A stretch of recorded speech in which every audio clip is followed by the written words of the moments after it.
All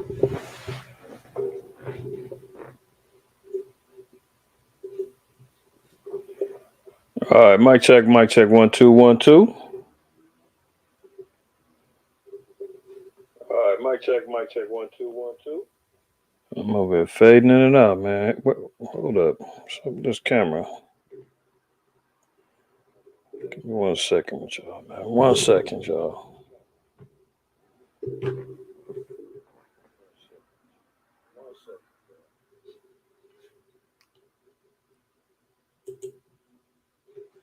Kohaf Shalom, all right.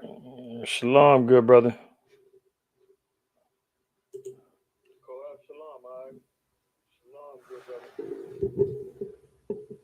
Give me 1 second, y'all. Let me finish lining this thing up.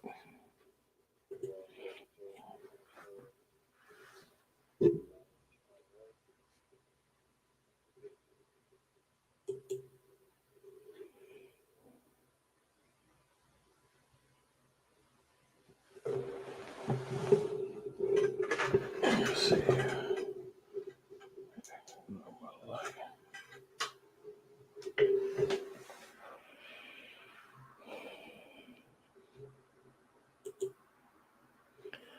There we go. There we go.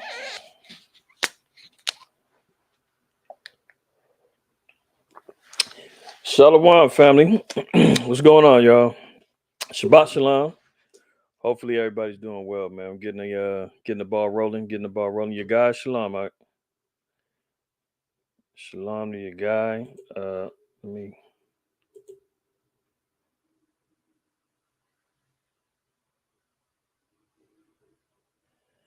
That's being discussed, Korav. I'll hit you up and give you a solidified answer, but I believe so. We discussed it about a week ago. Majority of the brethren was all right with it. But I'll have a solidified answer for you this weekend, man. I'll email you.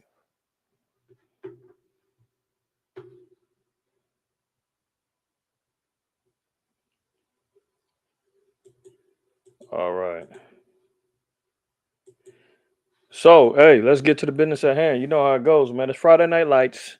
Don't shoot the messenger. Episode 126. It's your brother IQAhmath. I acquire first name. IQ is all the same. Shalom to the family. Shalom to the 12 tribes scattered abroad. I want to give all praise, honor, and glory to the Most High while Yahweh Shai. And praying that everybody's well on this Shabbat. If you're keeping the Sabbath today, praying that you are bringing it in righteousness and and in the faith. And I appreciate those of you that's tuning in, bringing it in with me. You know how we do here. All right. There's a few things, man, that I wanted to touch on today. Sloe Biden lying again. I'm gonna catch him slipping when he was pro life as a politician. And we're going to see how he's making backhand deals with pro-life Republicans out of Kentucky. And that's got his Democratic cohorts looking like, hold on, what's happening? You making deals behind closed doors? I mean, that's the acts of the devil, though. Should we be surprised? He's sending more weapons over there to Ukraine, man. They're ramping up. The UK is saying that they need to start training and get prepared to engage in World War III. So can you imagine? This is the times that we're in right now. There's new, and we're not necessarily new, but there's additional plagues that's hitting this place. Not just the DVOC 91, but there's more. But that just goes along with what we've read before in 2nd Ezra 16. Let's just go there real quick. Well, no, we'll go there once we get to the when we get to the slide. I'm gonna slow down. I'll be ready to I'm ready to jump in there. But nonetheless, let's let's get started, man. I definitely want to just give a little 2 cents, man. I know y'all must have seen it. If you haven't, we're gonna look at it today, man.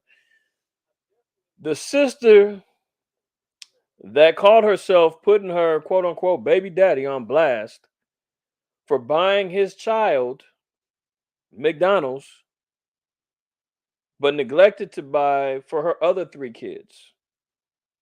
We're gonna talk about that, man. I mean, Israel is just getting more ratchet by the minute, man. The wheels are just completely falling off. The people being destroyed for lack of knowledge is an understatement at this particular point, man. Um, what else did I have on deck, man? Lot to discuss, man. But shout out to my brother Bayan, man. He didn't send me an article at the last minute. We're gonna look at that, man. One of the Catholic churches in Kentucky, man, held a service to atone and to apologize to the LGBTQ community.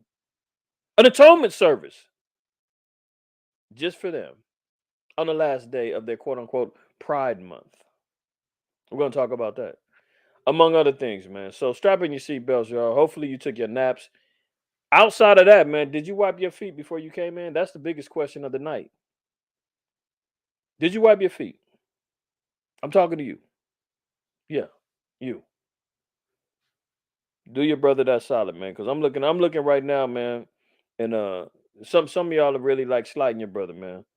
I don't do well with the shadow watchers, and that's cool if that's what you decide to do, man. But hey, have some respect, man.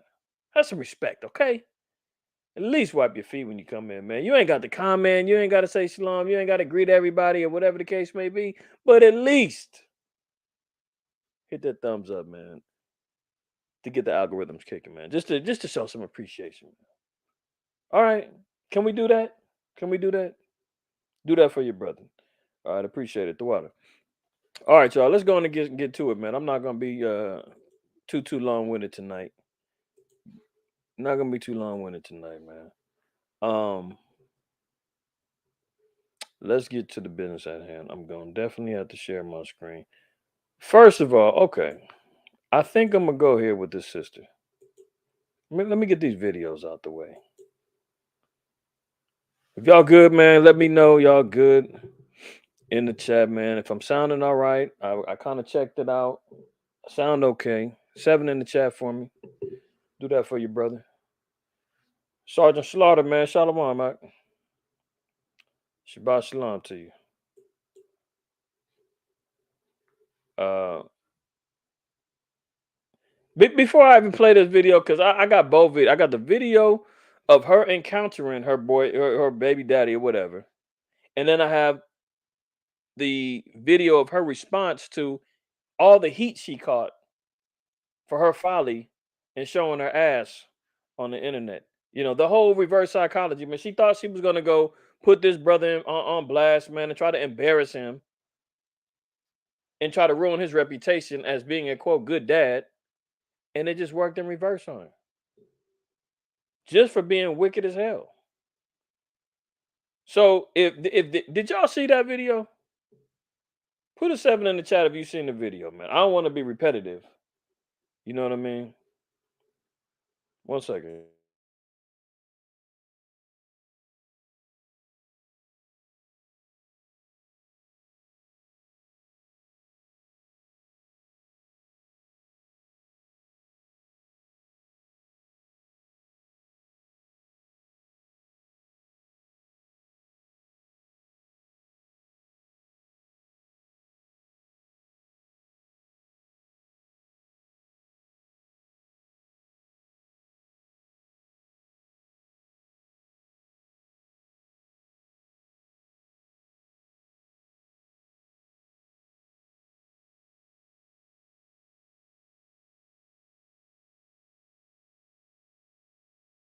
Salakia, y'all. So y'all seen the video. Okay. For those who haven't, I'm gonna play it anyway, man. I'm gonna play it anyway, man. The broad got to get this. She got to get exposed. I mean, this is ridiculous. It's 4 minutes. Bear with it. All right. We're gonna pull out a couple of little instances of what she's talking about. Here we go. If you're not making $158,000 per year, but you'd like to, I strongly BS, man. And they're gonna send it another one. Get out of here. Look, y'all. Every fucking day, my baby daddy come here with one fucking meal for my child. Hold on. Now I'm gonna get some commentary on this little wicked broad, man. First of all, she's acknowledging that this is nothing new.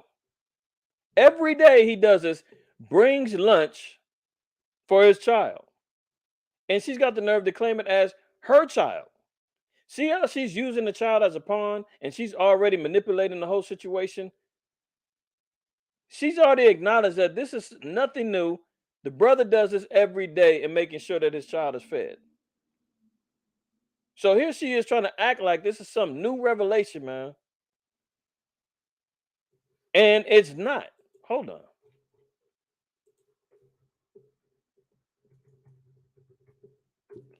Let me get this in Sirach.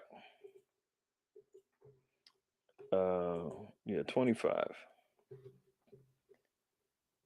And I'm gonna balance it all out. Don't worry, sisters, because some of y'all be thinking like, "What was wrong with that? He's supposed to be a father to the fatherless." And listen, calm down, calm down.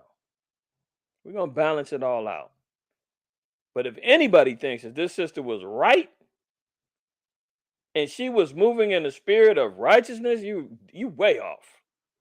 Look, Sirach 25:19. All wickedness is but little to the wickedness of a woman. Let the portion of a sinner fall upon her. Now, if you watch the video and you see what her life is, the portion of a sinner has fell upon her because she's wicked.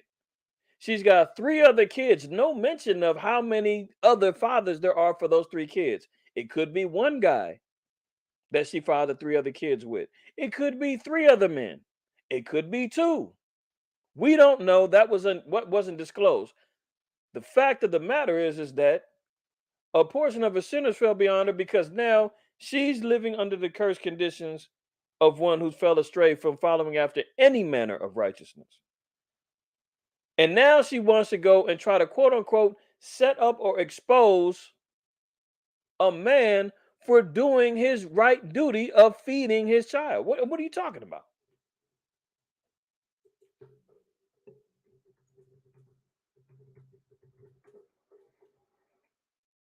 1 Timothy 5:8. He's doing the right thing, right? 1 Timothy 5:8. But if any provide not for his own,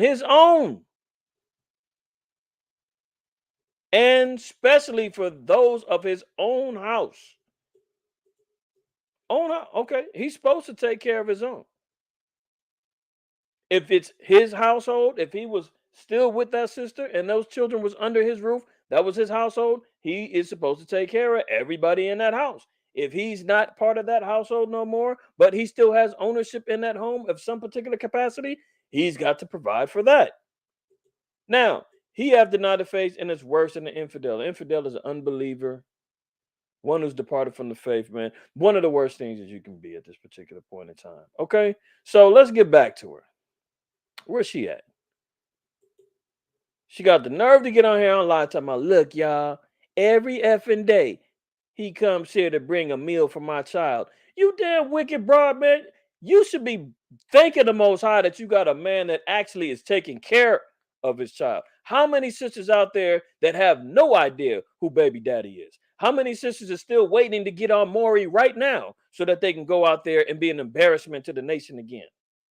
How many sisters out there, baby daddies and died or been killed, or children don't know who their fathers are, or they haven't provided a meal for them since they've been born, and you got the nerve to complain that you have one who is taking care? You wicked witch. Okay, let me move on. Let's go. But I have 3 other kids. We have 1 kid together, but he only want to come and bring one thing to McDonald's. But what's wrong with that? He's taking care of his own. Now all of a sudden he's bound. Now, mind you, we're gonna play her response because she said one of her excuses was, well, he knew what he was getting into when we was together. He used to take care of him. He was supposed to do that. But when y'all broke up, for whatever the reason is, who knows? She could have committed adultery. She could have been running out there acting ratchet as hell. And he said, man, I'm done with this. I can't be with you no more. You committed adultery. I'm out of here. Is he still supposed to take care of your kids? about my other kids? How come you can't feed my other kids? How come the other fathers ain't there to take care of them? Hello? Where are they at? I'm not going to assume, but we know how these scenarios play out. We don't know, but we know how these scenarios play out, or what we can quite possibly safely assume where the other baby daddies are, or baby dad. Who knows how many there are? But let's go. McDonald's though, like that's bogus as hell. Like you're not gonna sit here and make my other kids feel left out, and you're only bringing one child something to eat. Look, they're Well, listen, honey. What? How come you haven't provided meals for them already? If this is an everyday thing, every day she said this happens. Why aren't the other 3 kids being fed by you? You know one of them is taken care of. That's one less burden you got to worry about. You should be concentrating on the other 3 instead of scrounging around like a damn scallywag, knuckle dragging. Oh my goodness. This thing pissed me off so bad, as y'all can tell. This old wicked knuckle dragging ass broad, man. You run around here talking about, but what about my other 3 kids? They're your responsibility. You're supposed to be feeding them. But listen, but let me show you her mentality though. There you go, and I bet you he only got one thing in there. I bet you he don't even.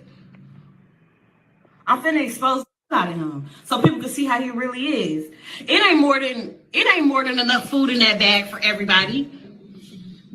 What's up? Because I'm finna expose you. What? Because that don't look enough for all my kids. That don't look enough for all my kids. What is that? You see how he's already reacting like, what's she talking? What? You know I come with this every day. Stop playing. Take the food so we can go. This was deliberate. This is woman scorned. This is woman just falsely accusing and creating scenarios of wickedness to try to paint this brother as being a damn demon or something for coming to feed his child. He's reacting like, what you got the phone out for? Like, what you tripping for? Here, take the food so I can, move. And here she go putting on the whole act. That's just one burger, one fry. What he like? What do you mean? Okay, what about my other kids? What about your other kids? Okay,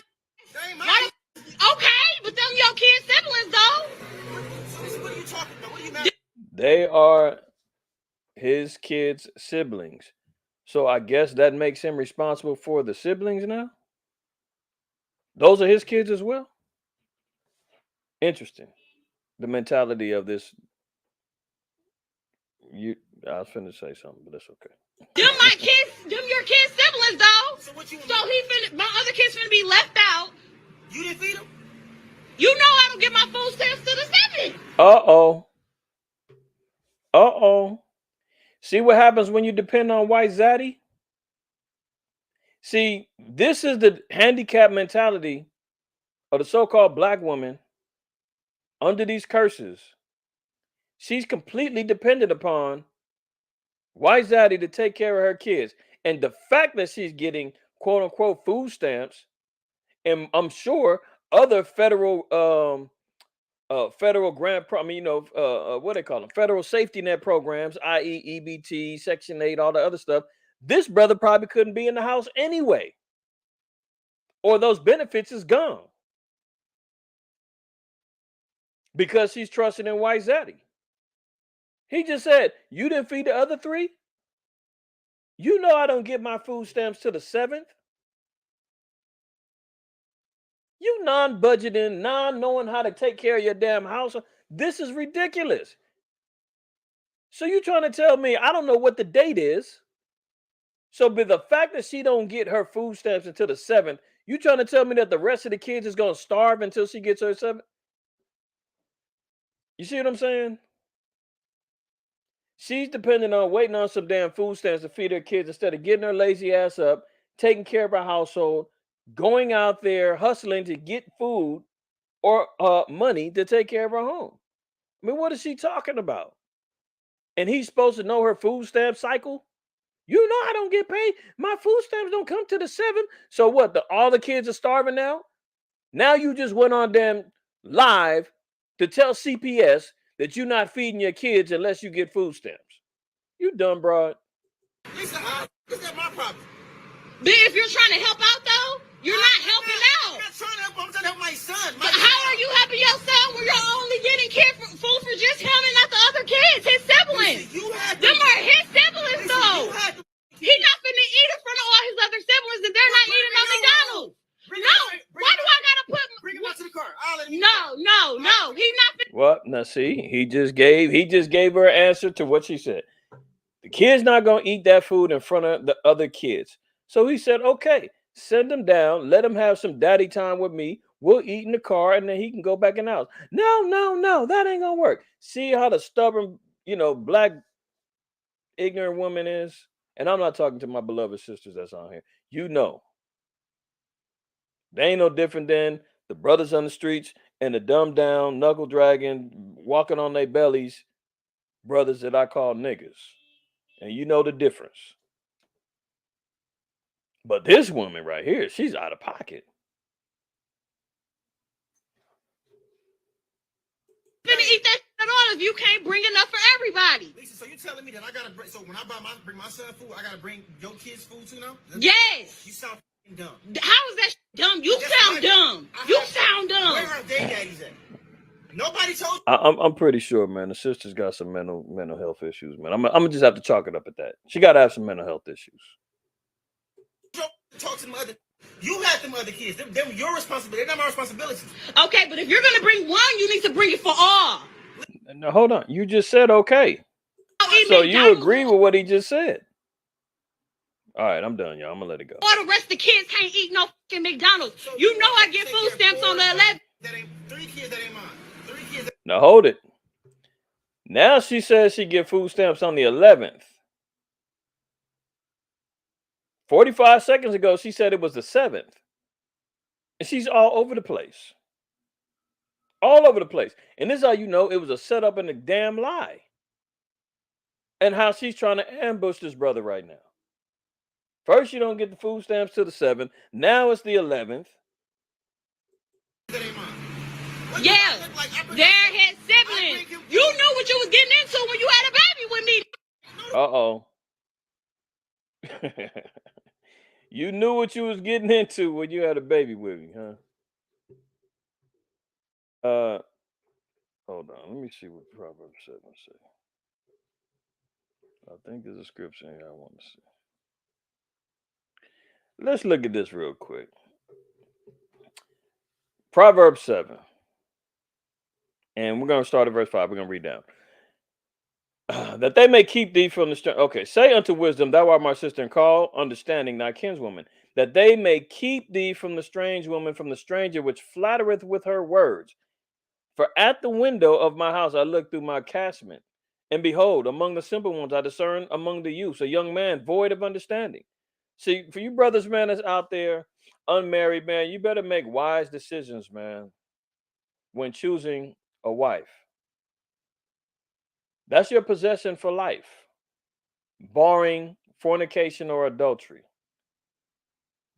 Barring her going off and fornicating with, spiritually, with idol worship and going off doctrinally and the whole nine and teaching your children the same thing. She's got to go with those particular points. Physically, if she commits adultery or fornication, she's out of here off the rip.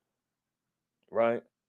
Don't be looking on there because you know what? She got you seen her Facebook profile, you seen her Instagram. She got the filters on. She looks like perfection. The head wrap on. She can say Shalom, Yahabashem Yahshua Brakatah. Oh, Yahushmata. Oh, she can speak a little Hebrew to you. She can talk about all the nice garments that she's sewing. She's taking pictures of the food that she cooks. She's painting a hellified picture for you. Oh, I just want a brother to teach me right, and I'll be submissive. I'll do everything that you say. And like some snake oil salesman that just sold you a lemon, a brother buys in because she's online telling you. That's what a lot of you brothers, man, that you meeting, and you sisters too. You meeting these ratchet ass niggas online that's playing a role. Oh yeah, I'm in the truth, sis. I've been learning for 3 years.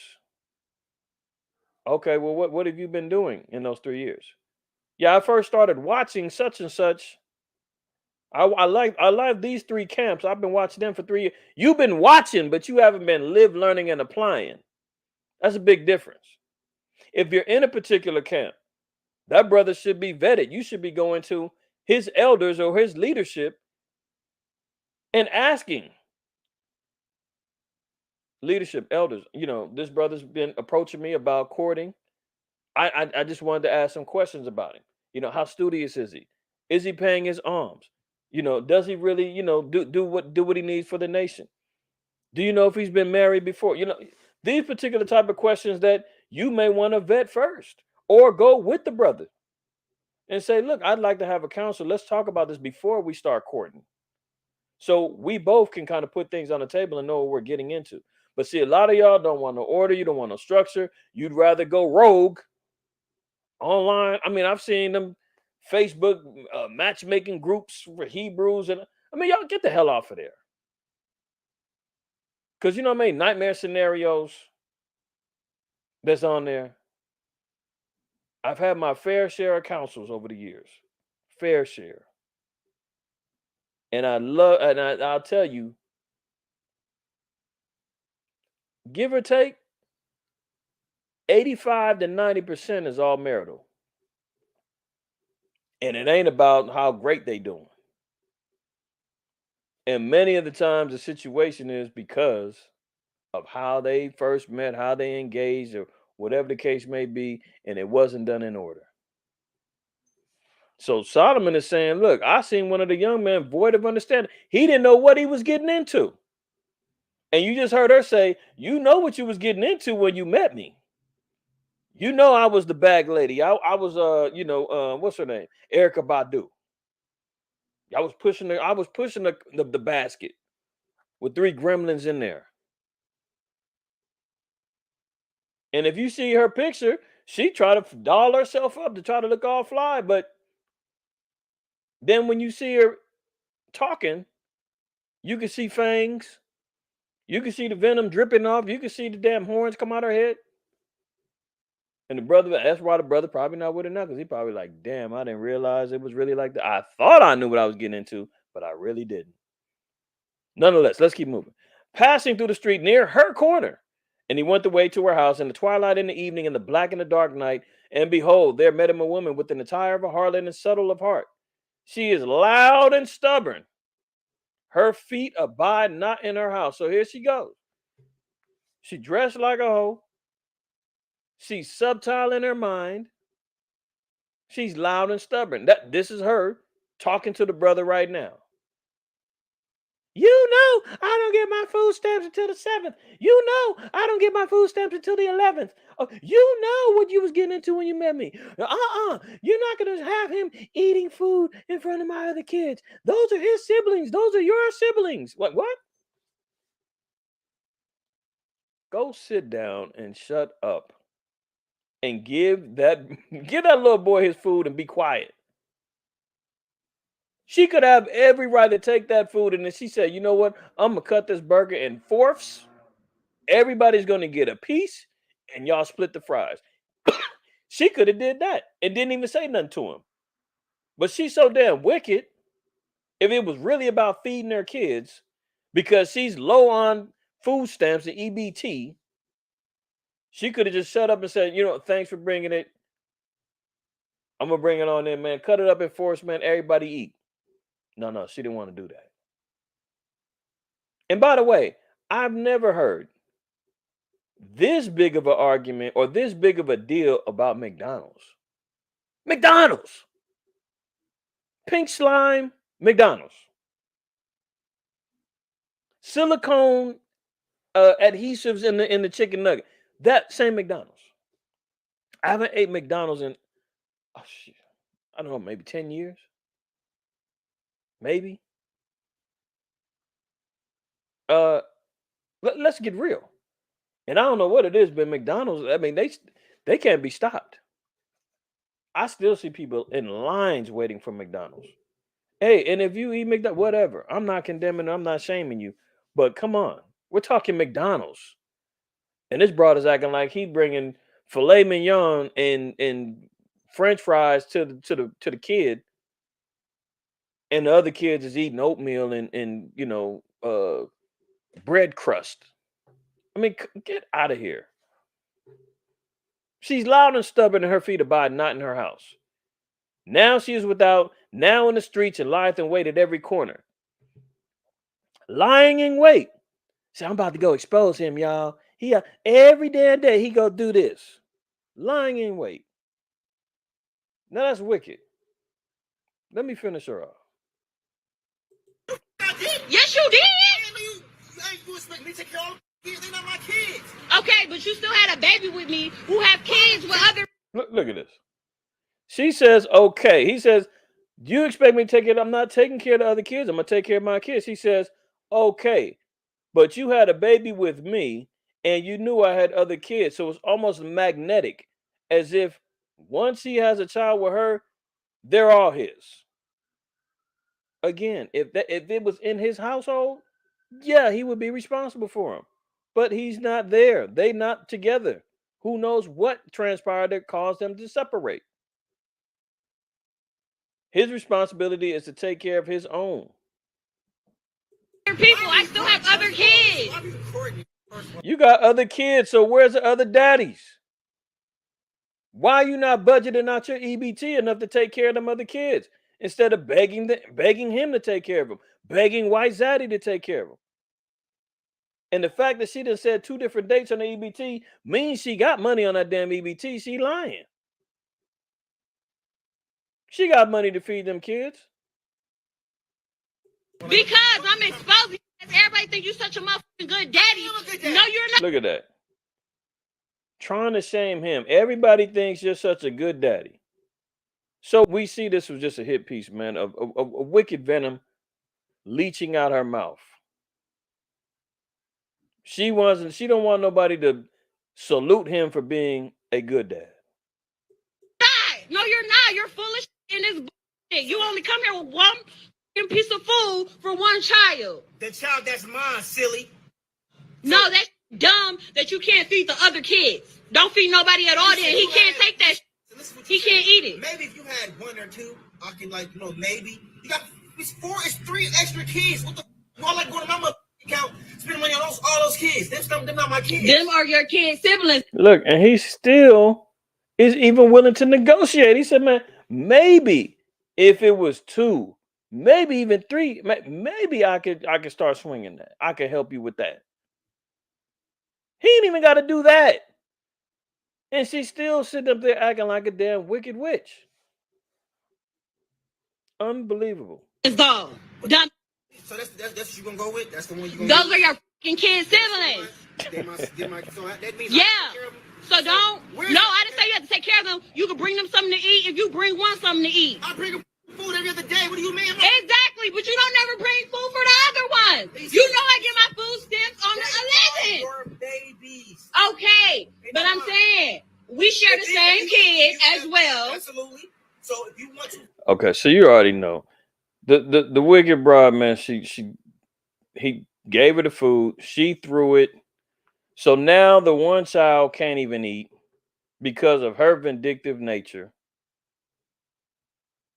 and because of her spitefulness. And now he's sitting back and just say, you know what? He gets hot, jumps in the car, jets off, right? Now here's her response. Now look at her. Here she go. With the attire of a harlot, got a little tight figure form dress on her, trying to entrap somebody. I'm sure these are the type of pics that Jake probably seen on Instagram or whatever. And said, oh yeah, that's the right one for me. Oh, you missed the horns, you missed the horns, young bro. You missed the fangs. Those heels, those are not heels, those are hoofs. Let's hear her excuse. Oh, here they go with that. Hold on. Come on now. What's going on? If you're not making $158,000 per year, but you'd like to, if you're not making $158,000 per year, but you'd like to, So the whole world is basically bashing me right now because we're good, right? We're good, right, honey? If the whole world is telling you something is off with you, man, when are you going to examine yourself? Everybody can't be wrong. Get it together. I'm the baby mama who was upset at her baby daddy because he only decided to give his child McDonald's and not the rest of my other. There she go with McDonald's. Okay. Hey, maybe you should, spend a little less money on the lace fronts and the damn eyelashes and the makeup kits and everything else to take care of them damn kids. How about that? How about it? Maybe you could spend a little less on the maintenance so that the mother kids can get fed. You thought about that yet, honey? No, you didn't think about that. You waiting for White Zaddy to take care of them kids, and while you got one good man left in your life to take care of his kids, you done ruin that. Other 3 kids. I have 4 kids. You knew the situation when you dated me. Our child is the youngest child. So keep that in mind. What does that matter? He was last in line. Delay with you. I mean, hey, isn't that supposed to be the right thing to do, I guess? I mean, what are we talking about? Do you have some sort of contract clause that says if you date me, you are engaged with my children for life and you are responsible for feeding and taking care of them, even if I commit adultery, even if I fornicate on you, even if I go out and prostitute myself online for money? Who knows what she did or what happened in the relationship? Maybe he was unfaithful and stepped out about. Who knows? The fact of the matter is, by worldly standards, they're not together no more. So I don't know what she's saying. He knew what he was getting into when he met me. I have 4 kids. I mean, what kind of chain and ball are you latching onto these men? Before y'all make me the villain. That means all my other kids knew him. He was buying the McDonald's when we were together. My kids have to go through a when you were together, and your kids have to go through transitions because you can't keep your goddamn legs closed. Pardon me for anybody who's offended, but it's Friday Night Lights, man. Wake up. Wake up. Your kids got to go through transitions because you can't keep your legs closed and you will not carry yourself as a virtuous enough woman to have a man lock you down and marry your stanky butt. No, it's the kid's fault. Or it's the man's fault for stepping in there trying to accept you with your kids. And then something always goes wrong. For some reason, those 3 other kids, whoever their fathers are, they ran and headed for the hills too. What's going on? transition of our breakup as well. Like, yeah, me and you broke up, but my kids got to feel it too. So now my kids have to see only one of their siblings get McDonald's and not the rest of them. And they know it's coming from you because, of course, like me and you used to be together. They used to see you. You used to do it for them. But now you don't want to do that for them anymore. Like, to me, that's petty. No, you being petty, honey. You being petty. And it's your responsibility to break down to them kids, hey, me and mommy and boyfriend X didn't work out. He did something to me or I did something to him and we're no longer together. He won't be around any longer outside of coming to see your little brother. They should have been able to civilly work it out. If he wanted to take them all to the park, and he can do all of that. But to try to ladle him with financial responsibilities for some other men's kids, you out of pocket. That's petty. Like, it's not fair. Like, you're not finna give one child McDonald's and not all the other kids McDonald's. Like, I mean, what's in this McDonald's that you just so constantly promoting? McDonald's. I mean, god dang, you acting like that's a 5-star meal. And what, you can't get McDonald's unless they accept EBT? I mean, come on, honey. Get your life together. I'm not going. And then on top of that, you mean to tell me you can dib and dab and want to do it sometimes, but yet you can't feed all my other kids McDonald's though? Oh, hold on. It takes 2 to tango, does it not? If he wants to dib and dabble, that's only because you're allowing it. You're bringing him around. You're creating more of a toxic environment by still allowing him to come around and lay with you. See, that's what happens when you don't have the laws of the Most High. breeding all kind of confusion, all kind of toxicity in these relationships because there's no order, there's no structure, there's no law, there's no civil or moral code that they stand on. That's what you mean to tell me? Like, I'm not going for that. I'm going to stand on what I said, and I don't care what everybody else have to say about it. Y'all could judge me. Oh, Well, clearly you do, because you wouldn't have came back on live trying to make excuses or explain anything. Here we go again. well, I could be the villain, but I said what I said. Like, if you can't bring everybody McDonald's, then can't nobody have McDonald's then.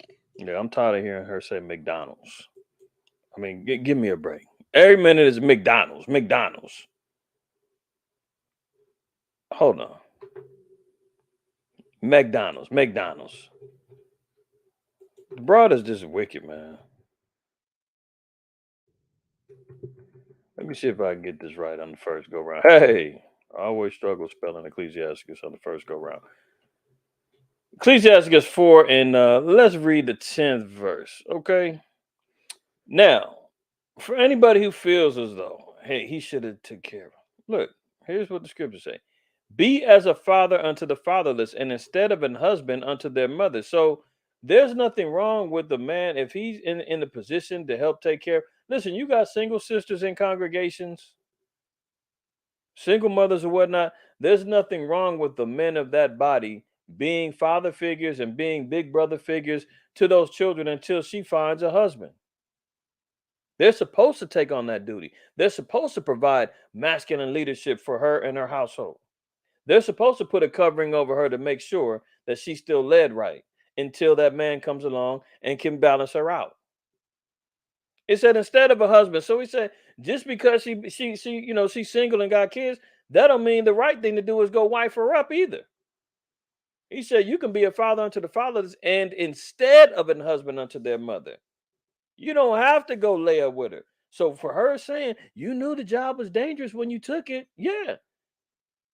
If he was just friendly with her, whatever, and just said, "Hey, you know what? You a cool sister, man. I hate to see you out here with these 3 kids, man. Maybe I'll help out when I can." I mean, you mean to tell me, man, if the brother went and took his had a visitation time, picked up his son, took him to Disneyland, he's got to take all the other 3 too? You know how much them tickets at Disneyland are? They over $100 a head. So he should automatically start budgeting out a G because he can't have father and son time with his own son. Uh, Does that sound right? I mean, come on. Be as a father unto the fatherless instead of an husband unto their mother. So shalt thou be as the son of the Most High, and he shall love thee more than thy mother doth. See, that's, when you want to gain the favor of the Lord, these are the type of things that the Most High says that are righteous things to do. So look, these are all things that the Lord said was all right, right? But look at this. I think I want Psalms.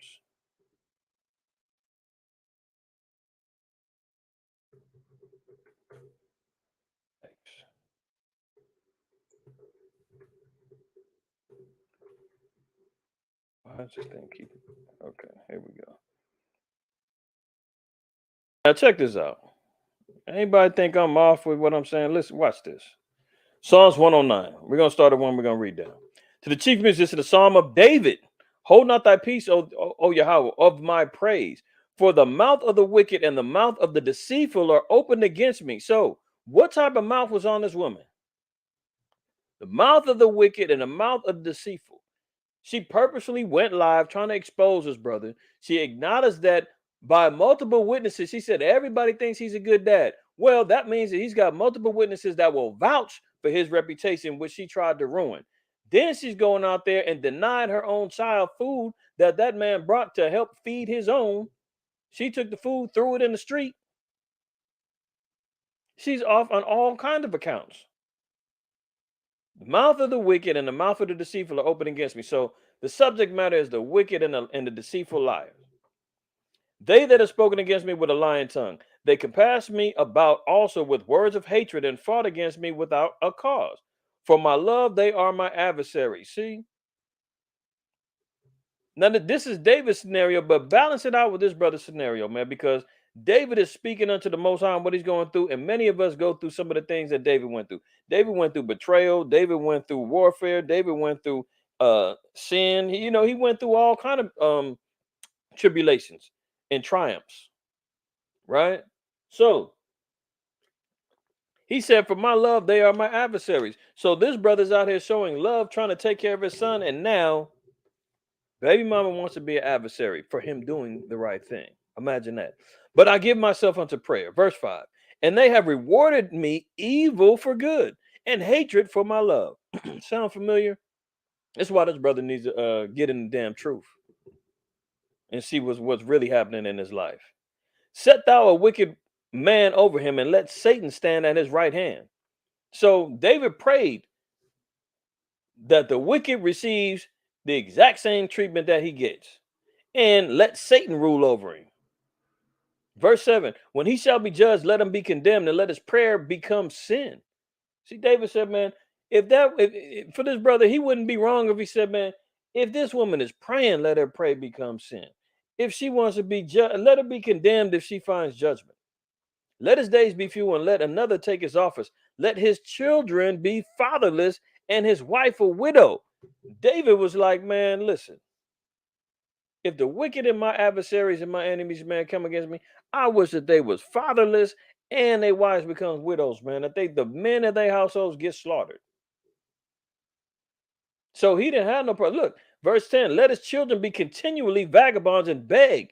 Let them seek their bread also out of their desolate places. Well, that's exactly what's going on with the woman. She got 4 kids now. They're all going to be living like vagabonds, and she's running around trying to find where the next meal is going to come from, thirst trapping some next sucker that's going to come up and probably be baby daddy number 5. But she may have ruined that because now that she went live, a lot of people are going to know who she is. I mean, come on. This is the people of the Lord, unfortunately. Unfortunately, man. So, look. There's righteous deeds that a man can do being a father to the fatherless. Even in the New Testament, it makes mention of that, especially when you're talking about a woman who's moving in righteousness, who's carrying herself virtuously, who lost her husband as a widow. There's nothing wrong with taking her in, taking care of them, right? But this woman is wicked as the day is long. There's no obligation to have to deal with her madness. That brother had to take care of what he needed to take care of, and that's it, period. And then she want to get on live and throw some lip gloss on and fix her damn wig, and then talk with batting her damn eyelashes, talking about what she don't have no regrets for. And she said what she said, and now want to speak pridefully and boastfully about how dysfunctional her home is. Only in Israel. Only in Israel. All right, so we got her out the way. Let me close out them two.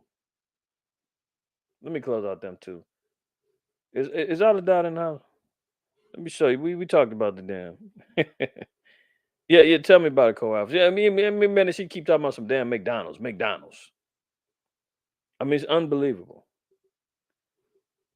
We talked about Chicago, man, last week. Chicago took off their law, or they changed the law about foot pursuits. If y'all remember that. And I said, man, them Jakes in Chicago gonna act a damn fool. They're gonna wild out, right? Well, here we go.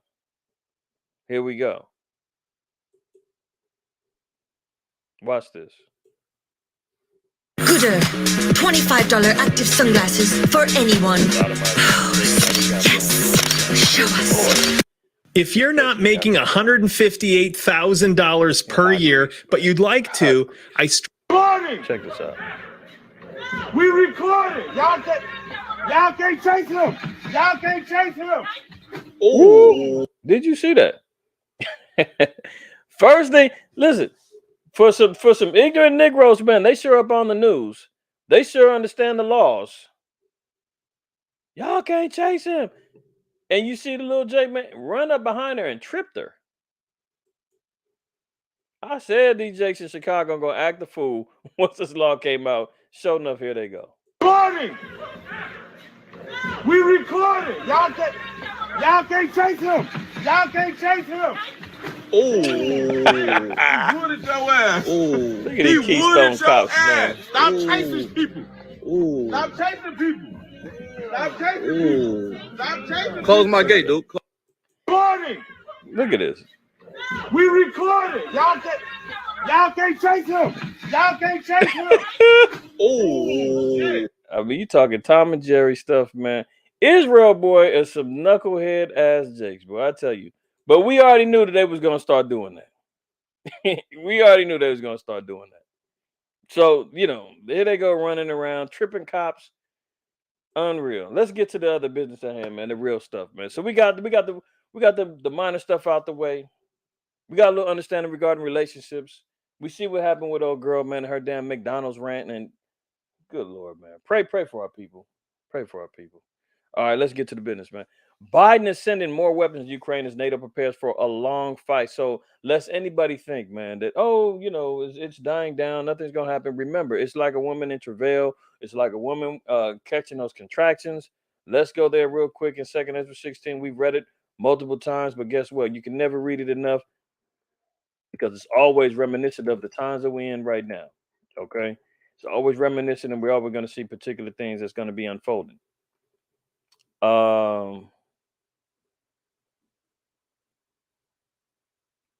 So here we go. We're going to read 2 Ezra 16. We're going to read 18.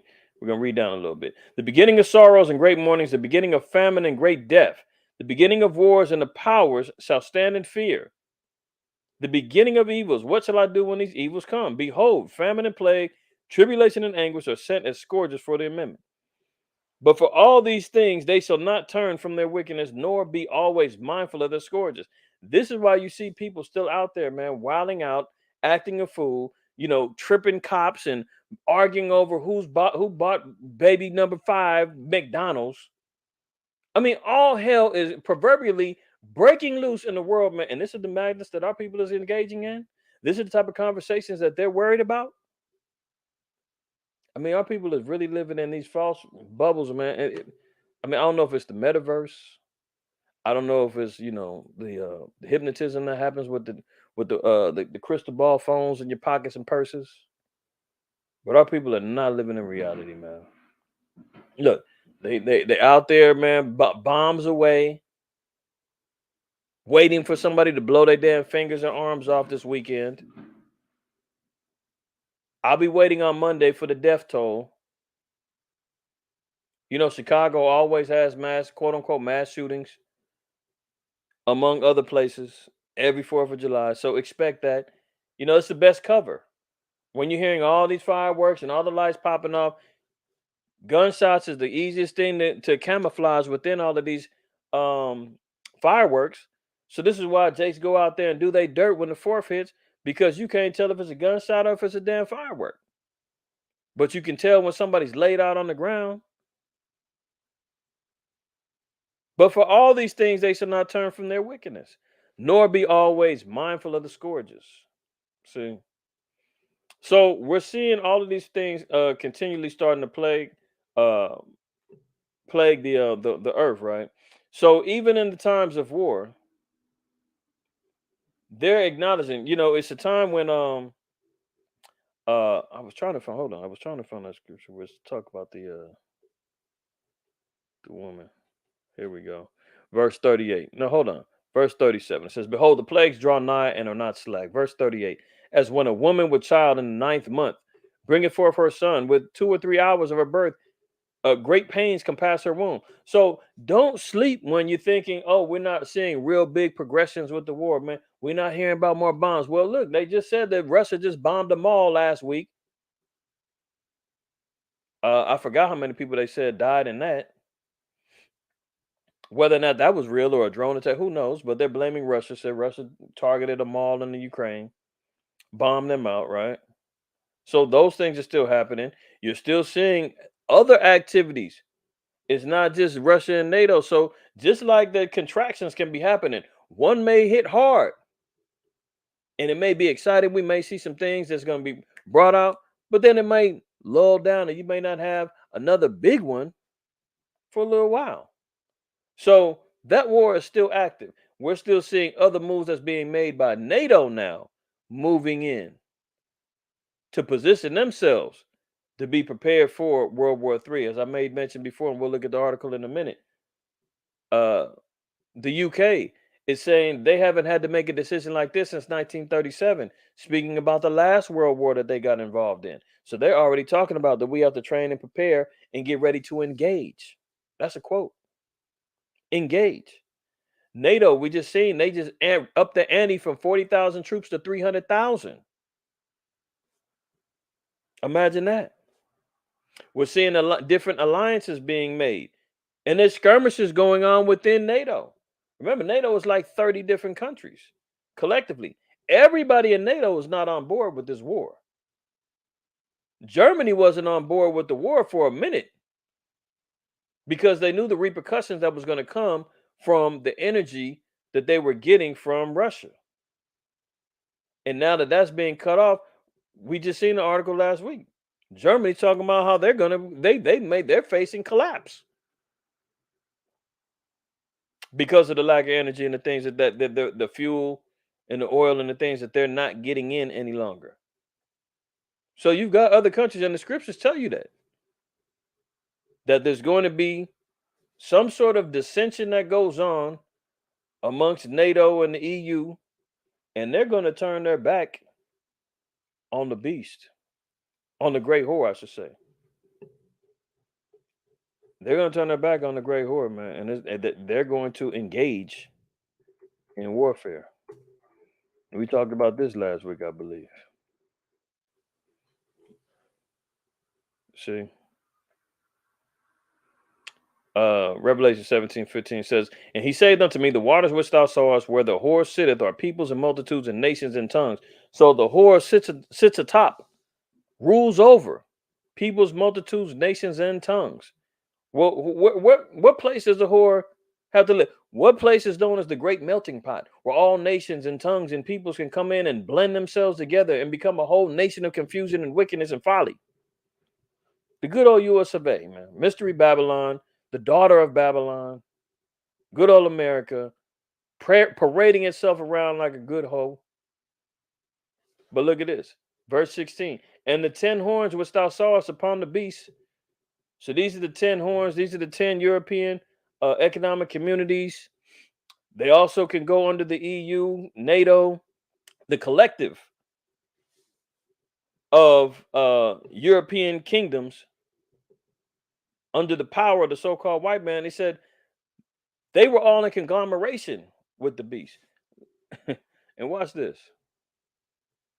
Watch this. Here's a fun fact.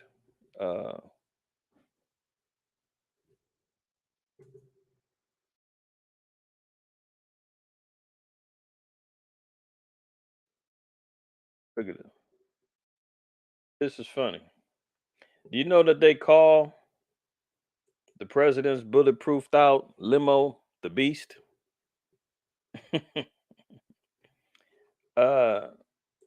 Which is very interesting. Hold on. I don't like that. I don't want Biden. How about, let's say, Trump?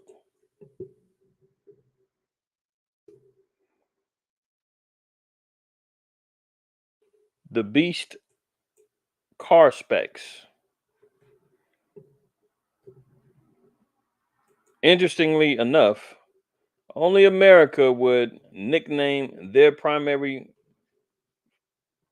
force of transportation, which represents the strength of America. See, they put the flags on there, bulletproofed out, everything that it can. The beast even has its own car, and they call it exactly that, the beast. Where's the specs at? Turns out 214 horsepower. Who got time for this crap? But the real deal is, I mean, it's not your average Cadillac limo. Best believe. The beast got some some things going on and understand. It's bulletproofed out. Goes probably as fast as a damn sports car. I'm sure it's got all kind of stash spots for, weapons, bombs, bomb proof, all that other stuff. But interestingly enough, not to get sidetracked, but that's the beast. So it says, verse 16, and the 10 horns which thou sawest upon the beast, these shall hate the whore. So they're going to turn on America and shall make her desolate and naked, and shall eat her flesh and burn her with fire. Well, I wonder how she gonna get burned with fire. What type of fire are they gonna, type of flames are they gonna throw her way? This way. For the Most High hath put in their hearts to fulfill his will and to agree and give their kingdom unto the beast until the words of the Most High shall be fulfilled. So there's going to be a great insurrection that happens amongst NATO, the EU, and America. They're going to get tired of America's stuff, man. They're going to get tired of her stuff. Sloe Biden is already making, a lot of enemies. A lot of nations don't like. Remember in Obadiah, it said, man, all the nations look at him and hiss. Hiss at Esau. So thou art greatly despised. Look, Obadiah.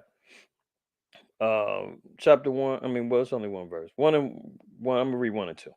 The vision of Obadiah, thus saith the Most High Yahweh concerning Edom. We have heard a rumor from the Most High Yahweh, and an ambassador is sent among the heathen. Arise ye and let us rise up against her in battle. Talking about the Edomites. They're gonna catch hell in battle. Behold, I have made thee small among the heathen. So now all of the allies, all of the people that they thought was riding with them, they're going to end up finding out that they don't have as many people on their side as they formerly thought. Thou art greatly despised. So, the beast the beast system is going to turn on the core, and it's going to be a problem for Esau and the rest of his cohorts, man, that are attached to this great whore, right? But in the meantime, he's still playing war games. So look at this. As much issues as the economy is having here in America, as many issues as the people are struggling with: food, gas, power, electric, water, so forth and so on. He's constantly managing somehow to scrape up money. 40 billion a couple months ago, 1 billion last month. Now he's went and sent $800 million worth of weapons over there. They're all in. They are all in when it comes down to this particular war. And they said, prepare for a long one. So you may see a little contraction here, may make some noise. You may not hear too much. You might see repetitive stories. But always know that they're going for the long haul, right? Remember, I brought out the information a while back. When you look at the history of the first 2 world wars, America didn't join in until after like the first, second, and third year. So we have to be patient when we're looking at how the maps and the history plays out with World War III. It ain't just gonna happen overnight. America ain't just gonna jump in. They're gonna keep fighting by proxy until other political things happen that causes NATO to get involved. And once NATO gets involved, it's all hell breaking loose. And in the midst of that, you're going to see China, Russia, Iran, India, China, Pakistan. You're going to see many nations, man, turn their back and say, you know what? America's next. And then the NATO allies, they're going to say, you know what? Shoot. We didn't like America anyway. Tired of them bossing us around, man, being the polices of the world and dictating policy to everybody. Just gonna be very deep, man. So it's gonna take a minute before we get all of this prepared. But judging how things are faring out economically, judging how things are faring out food source wise and all of that, it's gonna be a real knockdown, drag out issue going on with this war and how it plays out with the rest of the world. Plague, disease, famine, all of that, right? So President Sloe Biden said on Thursday the United States will provide another $800 million in weapons and military aid to Ukraine, hailing the courage of the Ukrainians since Russia invaded in February. Give me a break. Hailing. Dire warning: Putin could invade Europe within a year. So they're already talking about. This is from one of the intelligence agencies. One of the people on the intelligence agencies within NATO.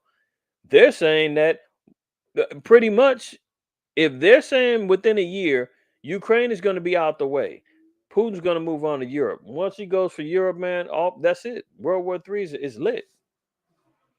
See, leaders of NATO member countries, including the United States, are cheering the decision to welcome Finland and Sweden into the alliance Wednesday as a bulwark against Russian aggression in Europe.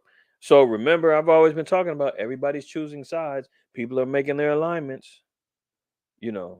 Ukraine doesn't qualify to get with NATO. They've already turned them down. So Ukraine is trying to go to the EU. And the EU preliminarily is saying, okay, we can work with you.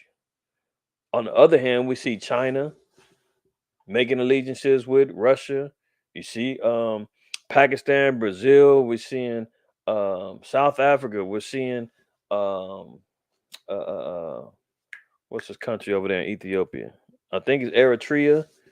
They're out there talking about how they're riding with Russia, right? Venezuela, Cuba. They're all making their voices be heard on who they're riding with. Okay. So now they're talking about in Europe. But Russia might be coming for European countries beyond Ukraine in approximately a year's time anyway. Ukrainian President Volodymyr Zelensky warned Wednesday, "I can say what we need. We need security guarantees, and you have to find a place for Ukraine in a common security space.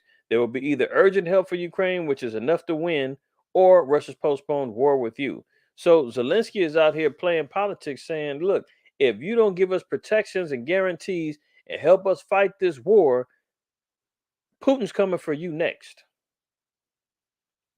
Zelensky says, suggesting if countries don't step up their security assistance to Ukraine, Russian President Vladimir Putin will go after even more targets. Next year could be a worse situation for not only Ukraine, but also several other states, possibly members of the alliance under fire from Russia. So what is he saying? Within a year, their war is going to be over? Is he admitting defeat? Or are they still going to keep playing games with the media, acting as if they're out there still winning the war and they're doing all kind of stuff? I mean, come on. We see what's going on.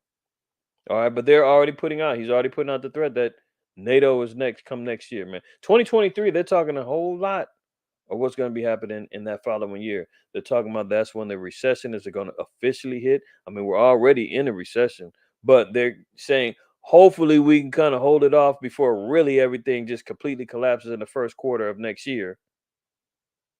So you're talking about that. They're talking about maybe World War III kicking off next year. Only time will tell. But we keep our eyes peeled and see what's going on.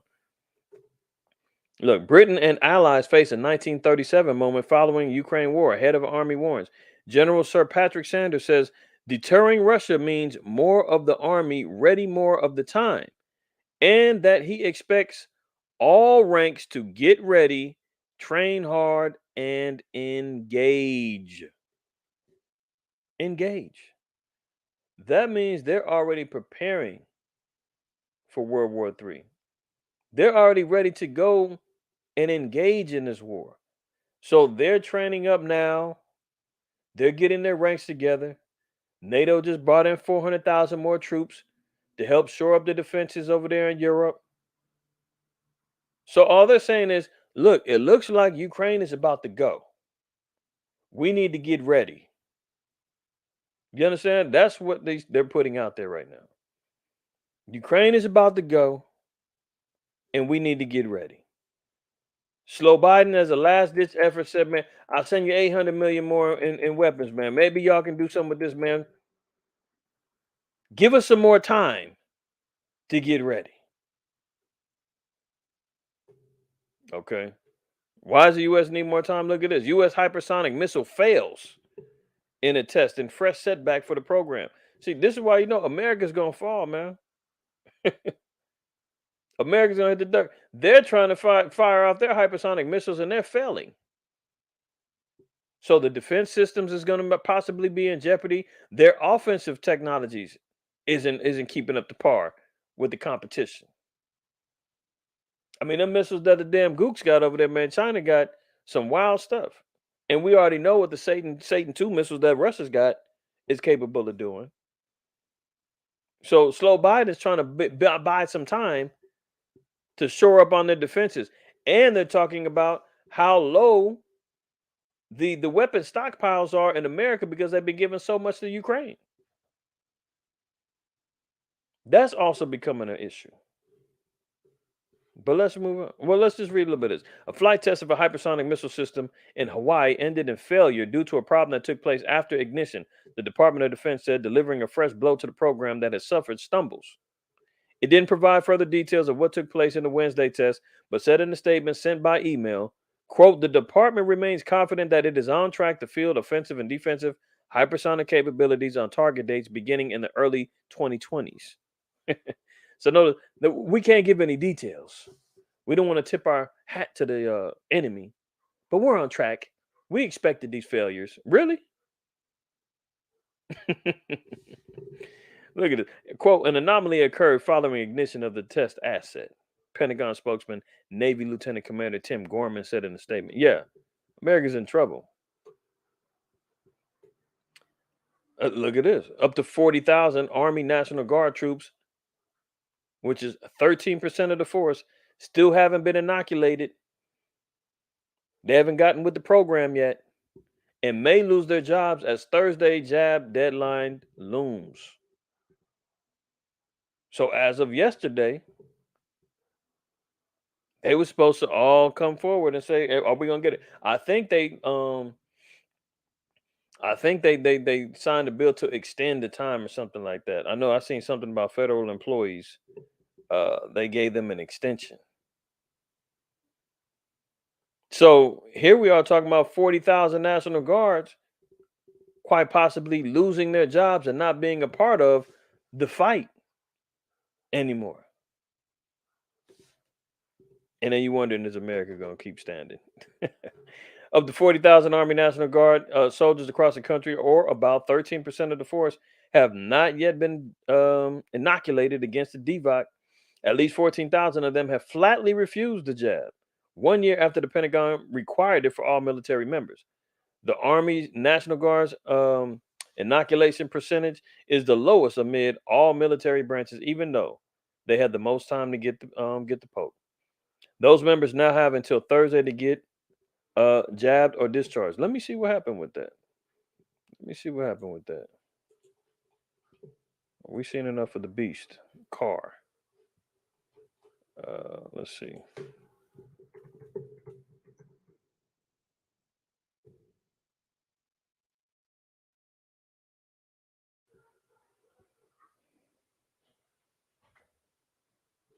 Okay, so here they go. This is today. Nearly 40,000 National Guard National Guard soldiers missed the deadline. So there you have it. More than 10%. So what happened to them? Look at it. We're going to give every soldier an opportunity. They're going to still try to push it on them, huh? And no thanks, okay? We're going to give every soldier the opportunity to get it and continue their military career. Lieutenant John Jensen, director of the Army Guard, said in a statement, we're not giving up. Really? We're not giving up on anybody until the separation paperwork is signed and completed. The separation of the uninoculated guardsmen can begin now that the deadline is passed. The spokesperson added, noting that it will take weeks for the entire process to play out. So they're just basically kicking the can down the road, man. But it sounds like everybody was fully aware of the time frame and knew when they said no, they knew what they was doing. Am I missing anything in the chat? Let me see. Make sure ain't no bots up in here.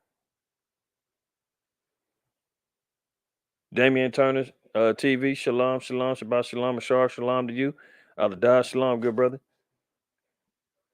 Zachariah, shalom, Mark. Yahweh Shemeshai Barakatah to you. Our brother Hezekiah, shalom, Mark. Yeah, exactly.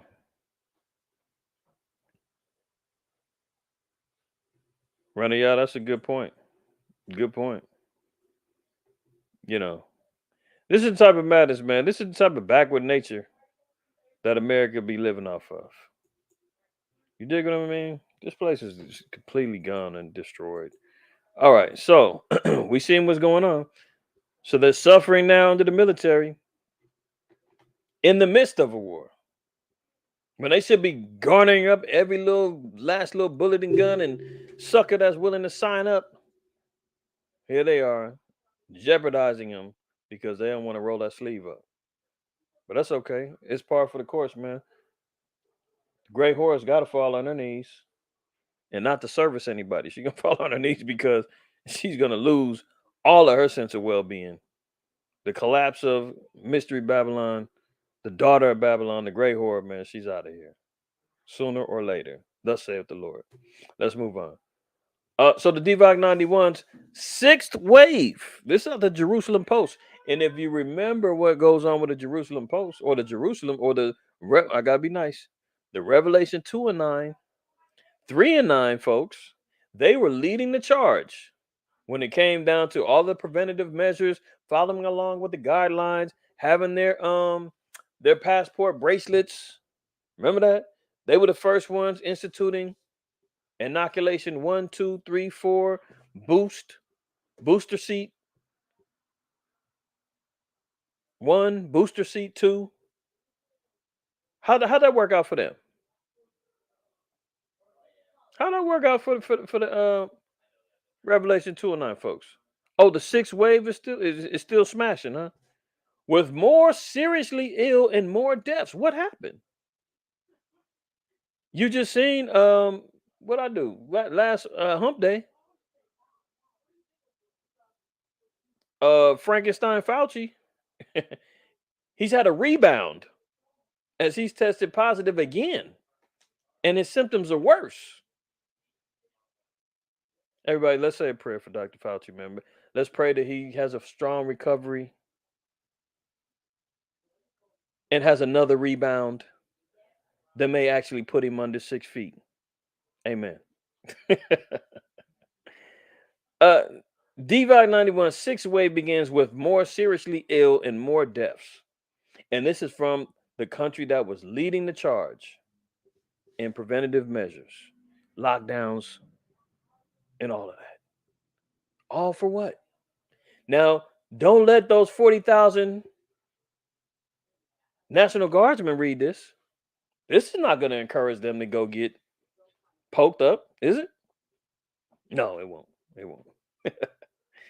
Oh, my goodness. According to the health ministry, 11,438 tested with a plus sign for the virus on Sunday, 68,000 in the past 7 days. Uh-oh. Shame, shame, shame. Oh, look at this. Now, I recall playing a video and actually showing an article when who was it? Oh, Gates. Bill Gates said, we haven't seen the worst yet. Do y'all remember that? Well, let's go back. Let's go back.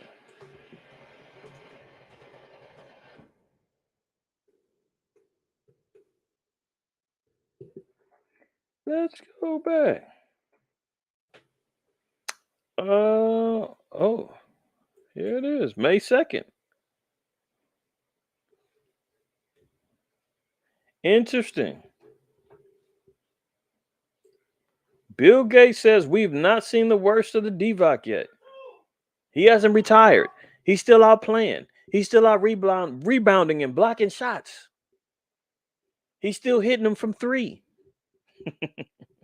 It's from my old school basketball fans, man. I remember Vlade Divac from the Lakers in the early 2000s and 90s. I mean, that dude used to smoke cigarettes and then go out and hit the court. So here we see the prophet himself the prophet of doom, the prophet of Satan. Bill Gates says what? Not seen the worst yet. And lo and behold, look what comes out 2 months later. The worst version of the DVOC will be dominant in the US by July. By July. What month are we in? Is this day one? Prepare yourselves. They're getting ready to really go wild. California, they're already saying that masks are looking like they're coming back sometime this month because hospitalizations are up. So, don't be surprised if they're going to start with the masks. They're going to get back onto the same old thing like they did before. Remember, it was, hey, wash your hands for 30 seconds. When that wasn't enough, you slap the mask on. I'm gonna leave it. I'm gonna stop there because I don't want, how they play games over here. But don't be surprised, man, if history repeats itself. How about that? How about that? Don't be surprised if history repeats itself, because the worst is upon us. BA5, BA5, and I'm not saying this thing ain't real. Of course it is. I mean, look who's announcing it. Look who's doing the warnings. And then you look at his history and what he's been trying to accomplish with getting rid of people. Hint, hint. Then you know where we're at with it. Okay, let's move on. CDC raises alarm over a mysterious listeria outbreak. Oh, another plague that's caused a death, a pregnancy loss, and sent dozens to the hospital. So here we go with a new plague. So not only are we worried about this, now we got this. Oh, hold on. We're not done. U.S. health officials brace for mosquito-borne virus that can cause paralysis and death as temperatures rise. And they're talking about West Nile is back. West Nile, somebody in Oklahoma just got hit with it. Somebody in Oklahoma got hit with the West Nile.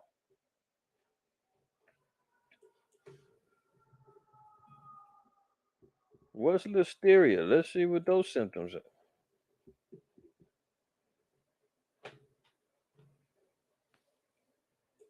What's the CDC? Hold on. Can't you just make it easy? We'll see what Healthline says. What do they say? Oh, so guess what that's coming from? The food. And what are we having problems with right now? It's bacteria, most commonly found in foods that include unpasteurized or raw dairy products, certain deli meats, melons, and raw vegetables. So you vegans out there, be careful. For you carnivores, be careful. Melons, uh-oh. You Negroes gonna have a hard time this summer without that watermelon if it's coming by way of that. I like me some watermelon too. Raw vegetables, so it's a bacteria coming through the foods. It can cause nausea, vomiting, fatigue, abdominal pain, body aches, and headaches. So that's on the loose right now. It's cause of death, cause of miscarriage. So we see that. Now we see I made mention of the West Nile. Let me catch that one real quick.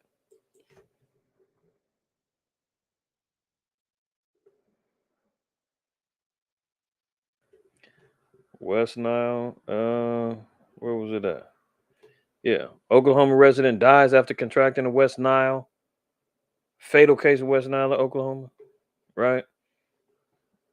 So now that word is out. U.S. health officials brace for a mosquito-borne virus that can cause paralysis and death as temperatures rise.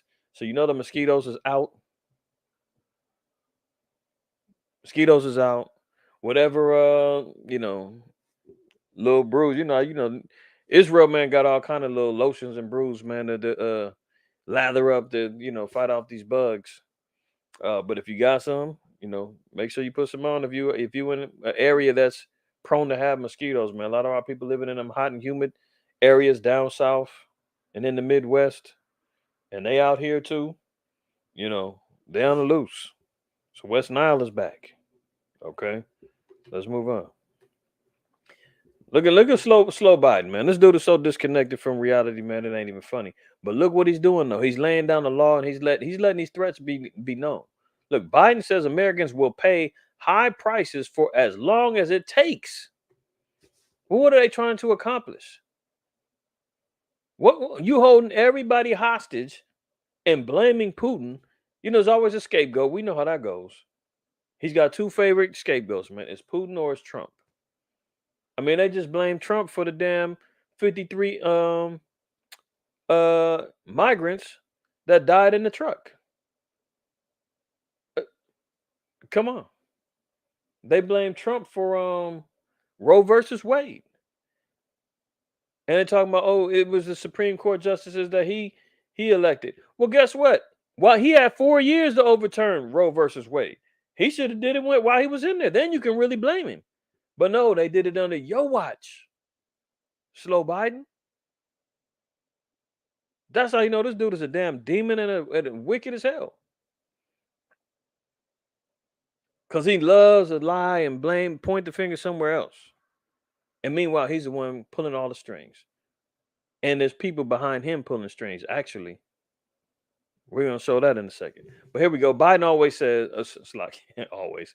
Biden says Americans will pay high prices for as long as it takes. As long as it takes. So they're going to hold everybody hostage, man. You see the gas prices here. 655, 661, 669. It's got to be taken out here. Got to be. And again, blames Putin for surging food and gas costs. President insists U.S. is not going backwards and inflation is higher in every other country. Is this dude mad? I mean, he must be down there smoking crack with his son. They must be blazing up, man. They sharing rocks. Something's going on, man. This dude ain't right. Yeah, he's sparking up with Hunter. They getting high. This dude is wild. Majority of Americans are cutting back on spending due to immense financial pressure. More than 50% spending up to more than $500 more on groceries, $250 extra on gas per month. That's the majority of Americans. And here's the deal. I was talking with brothers a few days ago. I think it was at the New Moon, a couple of days ago, right? Here's how slick the so-called white man is. And when you look at the dynamics of what he did. The last 2 years with this pandemic, they gave out all the little stimulus money. They gave out all of the. They let the PPP thing fly. They let the they rounded up some cats that got caught slipping, man, doing too much. Some of them got busted, but the EDD, everybody that got that money, man, you invested in the crypto. You jumped into the stock market. You made money through crypto. You made a killing with GameStop and AMC and all them quick little licks. But guess what? I've said it before and I'll say it again. The house always wins. You playing high stakes gambling with the devil, man. And he set the rules. So what's happening is he's coming back for all that money. He's getting it all back. So hopefully anybody that profiteered off of those times, you were smart with that money, and you set up yourself for a future of hell, so that you can actually afford a fan when the flames come your way. But if for the average Joe Schmo that was out there still gambling in the market, still gambling with the crypto, riding the wave, hopefully, praying that America has a rebound so you can make more money with the beast, you going down. Because you trusted in oppression, man. Most autototals don't do that. The people that went out there, man, and went and bought Rolex watches and lace front wigs, and you bought your little lashes, and you got the red bottoms on, and you went out there and you bought all kind of damn weapons, and just bought a bunch of BS. Going on vacations, renting expensive cars, doing it up, man, faking it for the gram. And now you got nothing to show for it. Your ass is grass. Because Esau's coming back. He's about to clean up all of that. And don't let him comb through them social media accounts because he's gonna lock your ass up too. So he's coming back for all that everything that he gave away. He's coming back to get it all, man. Now we're seeing people are spending $500 more a month on groceries and an extra $250 a month on gas. And depending on where you live, those prices are actually going to increase. It's people in California that's spending $250 every 2 weeks on gas, not a month. So flip that, man. You talking about $500 a month on gas for some of us, and either 500 or more on groceries, depending on family size. So, and Biden says this is going to happen for as long as it takes until we get all that damn money back, until we break you down and hit you on your knees, man, and until you're ready to cooperate with the new world order, man. He's gonna go for it. Raging U.S. inflation is far worse than we're being told. Oh, so they're lying, huh? Oh, okay. If the government calculated price increases the same way it did in the 1980s, we'd already be in Jimmy Carter territory, right? Former restaurant empire CEO Andy Putzer and ex-Senator Jim Talent. So this headline is basically letting us know, man, that we're already in an inflationary period. And we're talking about how bad the inflation is. We went over that before. Inflation, stagflation, we talked about those terms. And just how bad it is. We're under all of the above. Stagflation, shrinkflation, inflation, and the recession is coming, within the next 6 to 9 months into the outright depression. But maybe I spoke too soon. We'll see. We'll see as we continue on. Outright depression. Look at it. Sri Lanka under virtual lockdown with fuel supplies halted for private cars. Remember, 2 episodes ago, I covered a story about Sri Lanka and their economy has completely collapsed. They're done. Now they got their hands out begging and looking for any help. And you know where they're coming to first? They coming to the beach. They want the Great Horde to come save them. Sri Lanka abruptly restricted fuel supplies and told residents to stay home, raising the risk of more unrest as the government struggles to provide essential goods due to a crippling sovereign debt crisis that has rocked the country for months. The island's national cabinet of ministers Monday decided to limit distribution of fuel to essential services until July 10th. Spokesman Bandula Gunawardena said in a televised statement, adding that interprovincial public transport would likely come to a halt. So public transports, they talking about shutting down. They've only got enough gas to service out to essential vehicles until July 10th. Man, they got 9 more days worth of gas before that's even done. Port, health services, food transport will be provided, petrol and diesel, while other sectors are requested to stay home and provide services online in this difficult time. Our country is facing an unprecedented state of finance and foreign exchange crisis. So keep your eye on Sri Lanka because those are the type of countries that we look for when we're looking at what's going to ultimately happen to America as things progress. We talked about Venezuela. Venezuela is actually making a small comeback. I think they said their economy picked up 15% because of the oil. Now they had to break down. People had to break down. Nations had to break down and come get some oil from them. So they're getting a small rebound, but that place is still jacked up, man. Still jacked up.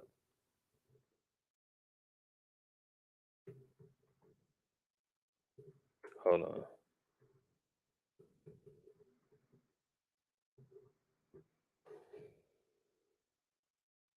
Let's see.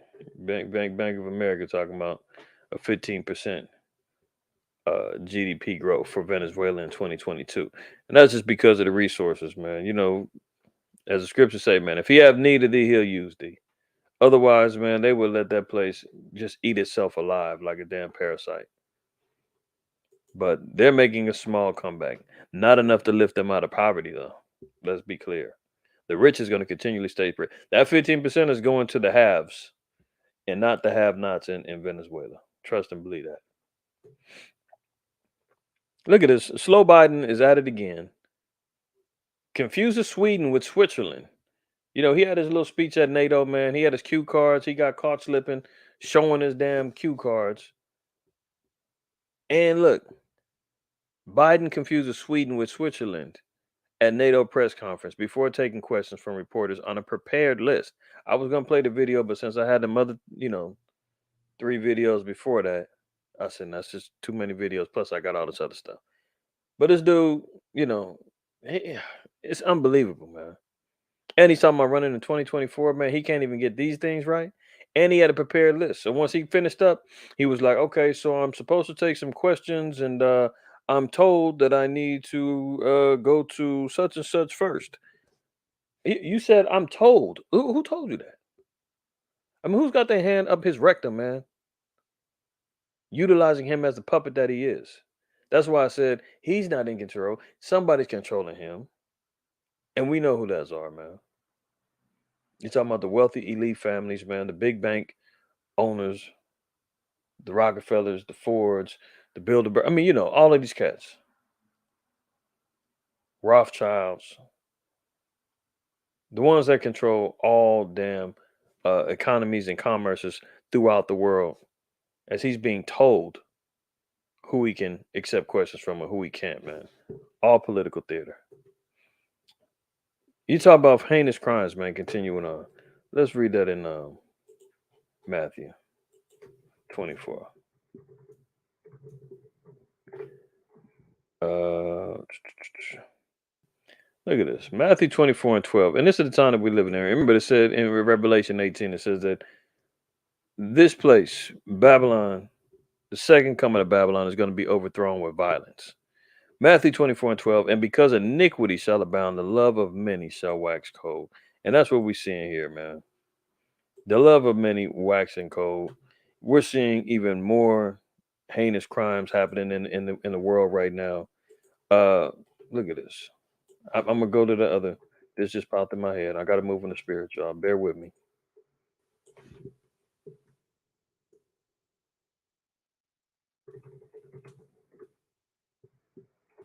I didn't even include this, man. But look at this damn wicked demon. This is another one, man. So yeah, listen, sisters. I'm sorry, but y'all. I'm not talking to y'all directly, man. But the damn so-called black woman in Israel, man, is just completely lost her mind.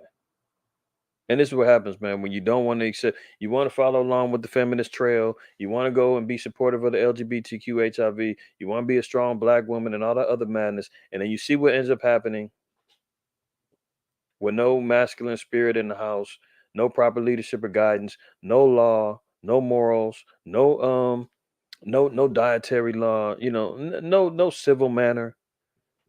Georgia mom charged with murder after she allegedly stabbed her kids to death as the house burned.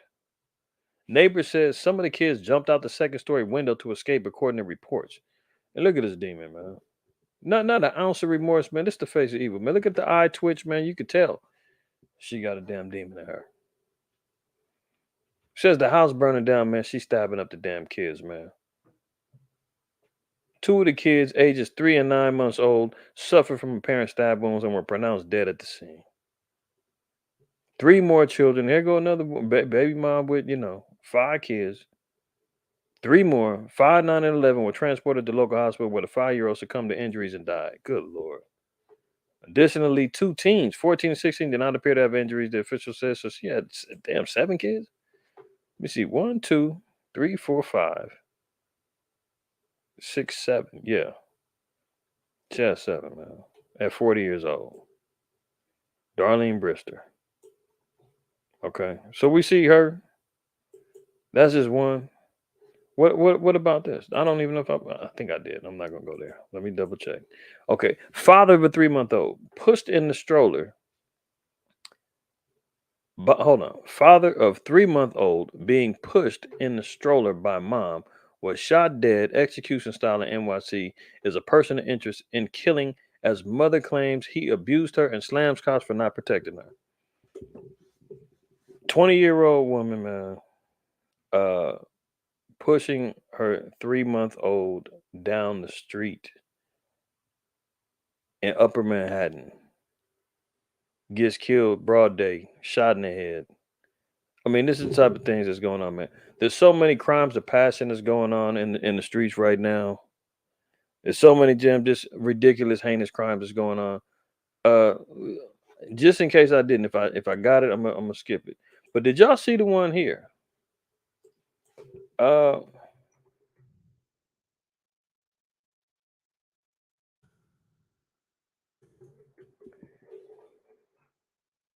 did y'all see this one?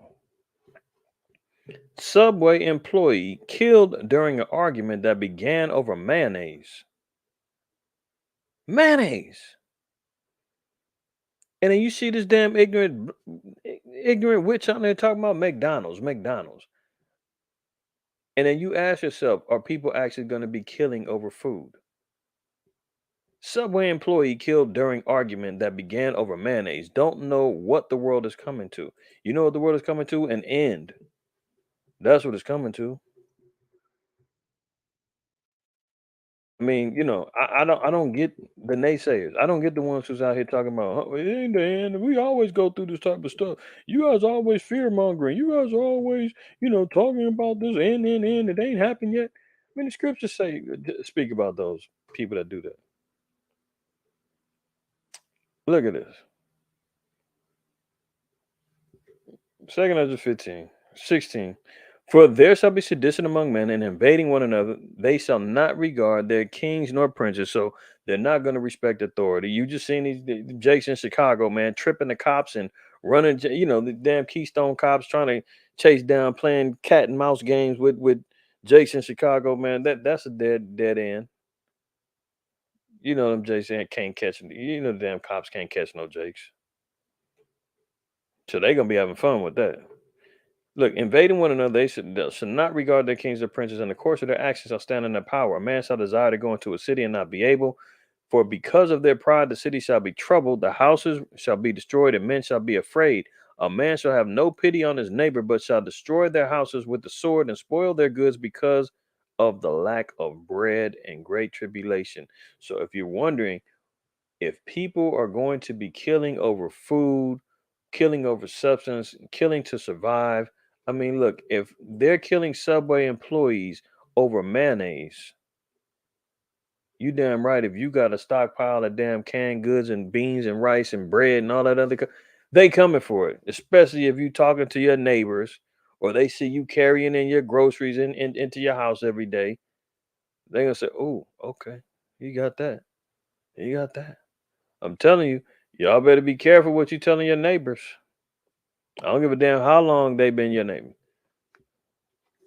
You could been neighbors for the last 20 years. If they hungry and you've been talking about how much you prepping and all that, they coming to get that food. Scriptures tell you that people they gonna come spoil your goods.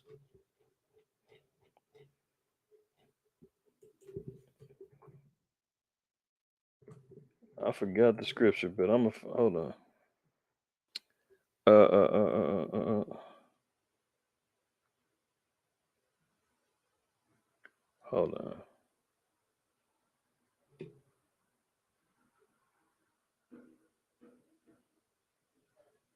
Yeah, this is the one.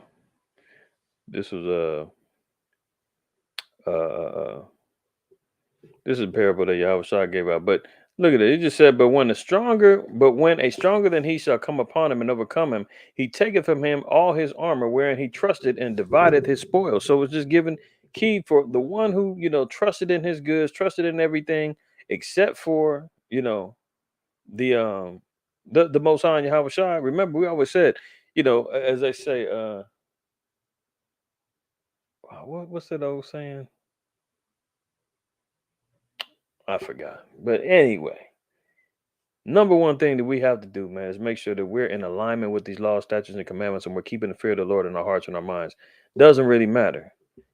All that you can have, because guess what? It says, when a strong man keepeth his peace, keepeth his palace, his goods are at peace. But when a stronger than he shall come upon him and overcome him, he taketh from him all his armor wherein he trusted and divideth his spoils.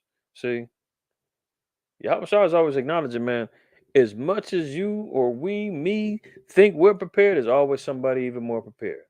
There was a I didn't see it, but I remember one of the brothers, man, was mentioning, I think it was a documentary or something, and it was regarding some preppers, and they interviewed or they talked to some military cats, and they asked them if they was prepping, and they was like, "For what?" They was like, "This is what we train for. Like when it's just the fan, we're gonna come get your stuff. Like we're prepared to go sweep houses. We you know we're trained with the weapons. We can take out whatever we want, and we're just gonna take your stuff." There's a movie called uh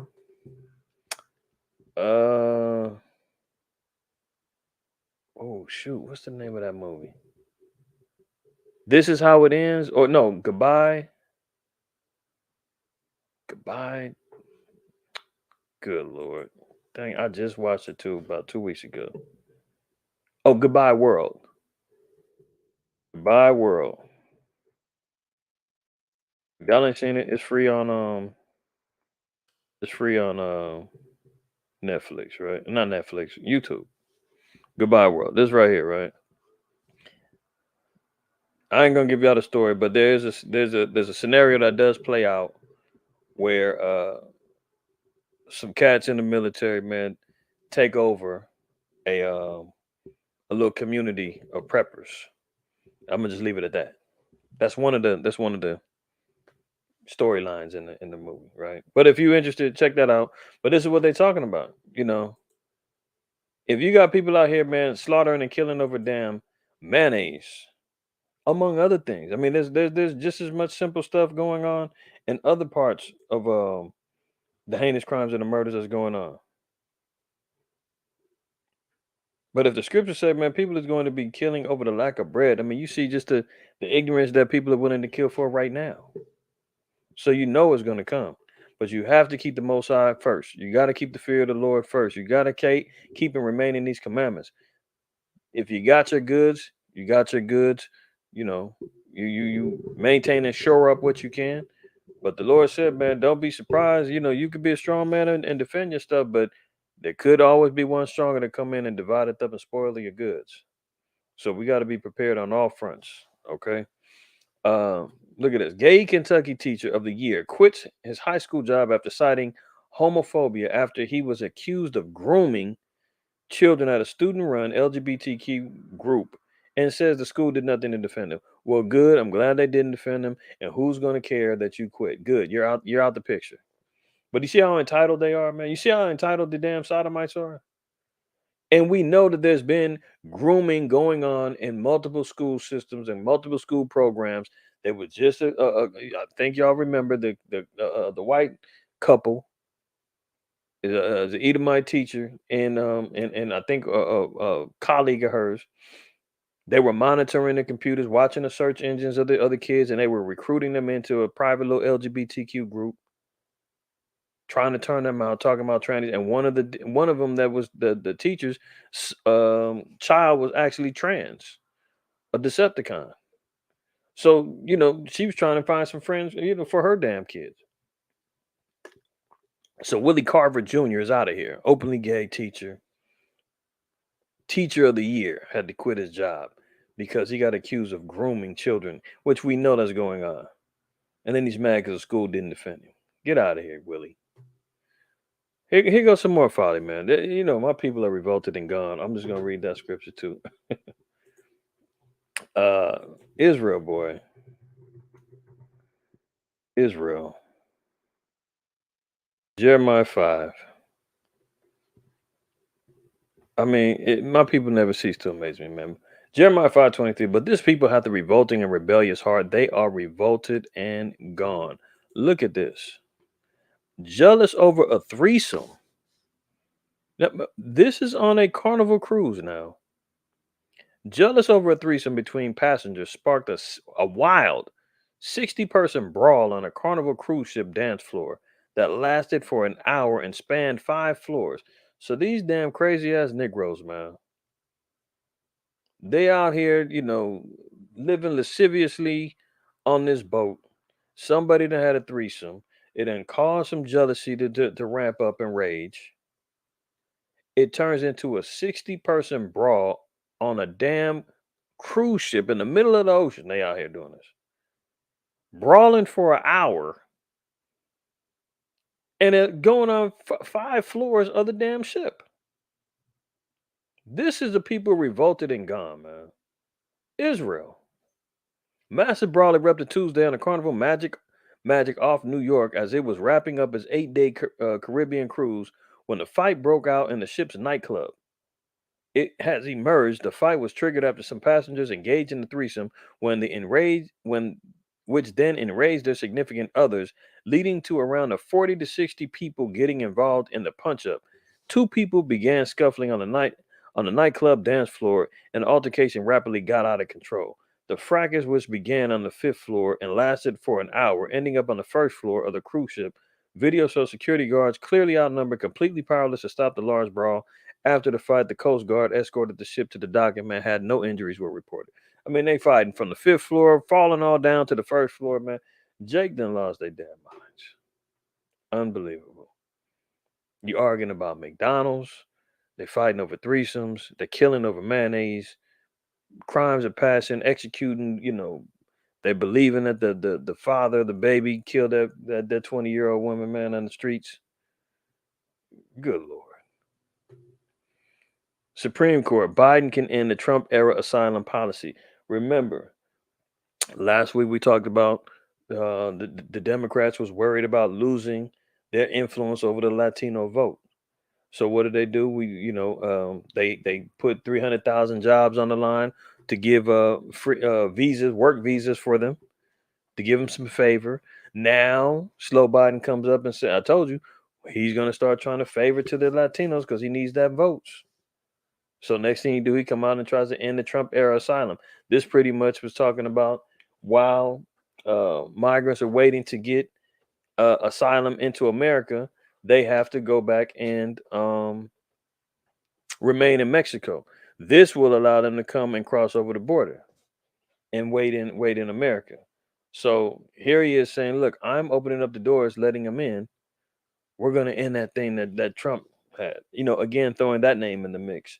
That's almost like raid to roaches. Every time they mention Trump, it's supposed to make you Negroes and Latinos back up and shriek with fear.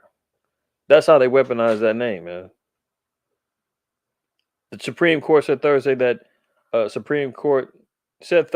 Biden administration can scrap a Trump-era immigration policy to make asylum seekers wait in Mexico for hearings in the U.S. immigration courts, a victory for a White House that still must address the growing number of people seeking refuge at America's southern border.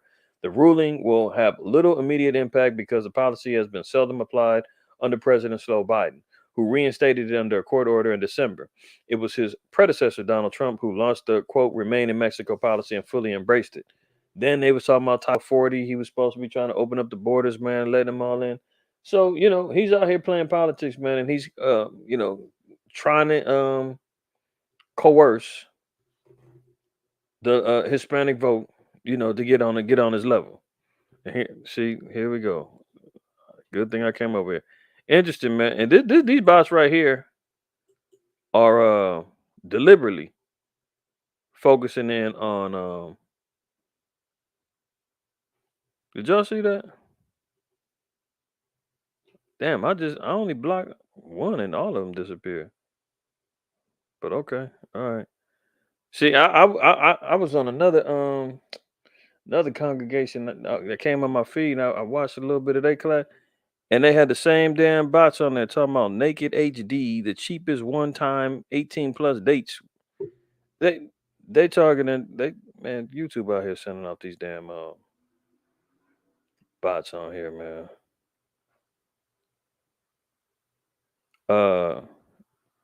Yeah, kind of elder. There you go. Okay, I'm glad I jumped back on here. I want to see. 'Cause these damn bastards was on here acting a damn fool. All right, let me get back over here, man. Y'all with me? All right, so here he goes pandering, man, to the Latino vote, man. Again, trying to seduce you, Jakes, man. Don't fall for the okie doke, man. The banana and the tailpipe, that's over with. Stop cowtailing to this damn white man and his damn policies, thinking he loves you, thinking he's got your back, thinking he's got your best interest at heart. He is using you to maintain power so they can continually be dominant over you, man, and continually enslaving you and oppressing you. All right? Plain and simple. Plain and simple. Let me see, Isaiah 30. Isaiah 30, and I want to read 12 and 13. So it says, therefore, thus saith the Holy One of Israel, because ye despise this word and trust in oppression and perversions to stay thereon. Speaking about the children of Israel, man. They don't want to hear from the prophets. They telling them, get out the way of the path. They don't want the Holy One of Israel to be in front of them. You want to hear lies and deceits. You don't want to hear the truth. The Lord said, well, because that's how you want it and you despise the word of the Lord. Proverbs 13:13 tell you, he that despises the word of the Lord is going to be put to death. And trust in oppression and perversions and stay on it. You refuse to get up off of it, man. Stop falling for these political games that they out here doing, man. The Democrats and white men, all they do is pander to you, trying to get your votes so that they can maintain power. Man. You've already been programmed to say, well, if I'm black, I got to vote Democrat. If I'm Republican, I got to go. Listen, you ain't supposed to be voting or involving in none of that madness at all. And then once you step away and you finally see the games they playing, you see why the Most High said, you can't involve yourself in the politics of the nations. It's all corrupt and spoiled. Okay. Verse 13, therefore this iniquity shall be to you as a breach ready to fall, swelling out in the high wall, whose breaking cometh suddenly at an instant. That's how fast it's going to collapse on you when you trusting in oppression, man. Proverbs 3, for the Most High say, 3:31. Envy thou not the oppressor and choose none of his ways. Who you gonna vote for in the Republican primaries? Who you gonna vote for the Democrat primaries? Oh, midterms is coming up November. Who you voting for? What? I'm choosing none of his ways. How about that? And you should too. Stop envying your oppressor, man. Stop trying to figure out. Can we give it? Maybe the Republicans get us back in office. They about their money, man. They're gonna get their economy right. I'm gonna go and vote up, man. Please. If you haven't gotten sick from the roller coaster ride yet, man, you might as well just go ahead and chop your damn head off, man. I mean, I don't understand. Roller coaster rides should make you sick by now. Okay, let's continue on. A quarter of Americans are open to taking up arms against the government. Uh-oh. So now we're talking not only international war, but civil war is being discussed in polls around America. See, this is what we're talking about. Nation rising against nation, wars and rumors of wars, man. Internal conflict within this nation. See, when Mark 3 and Yahweh said it best. 3:24. And if a kingdom be divided against itself, that kingdom cannot stand. And if a house be divided against itself, that house can't stand. See? And if Satan rise up against himself and be divided, he cannot stand, but hath an end. So, as long as there's a right wing and a left wing, a Republican and a Democrat, as long as they're even if they're playing like they're divided against each other, it's all more evident when we see the ultimate collapsing of America, right? So now we're seeing internally within this kingdom is divided against itself because look, a quarter of Americans are ready to take up arms against the government. I seen two stories of two shootings, two Edomites, man, and killed some cops.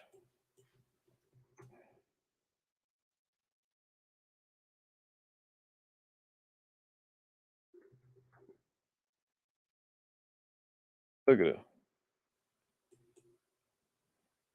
3 officers killed, several hurt in a mass shooting.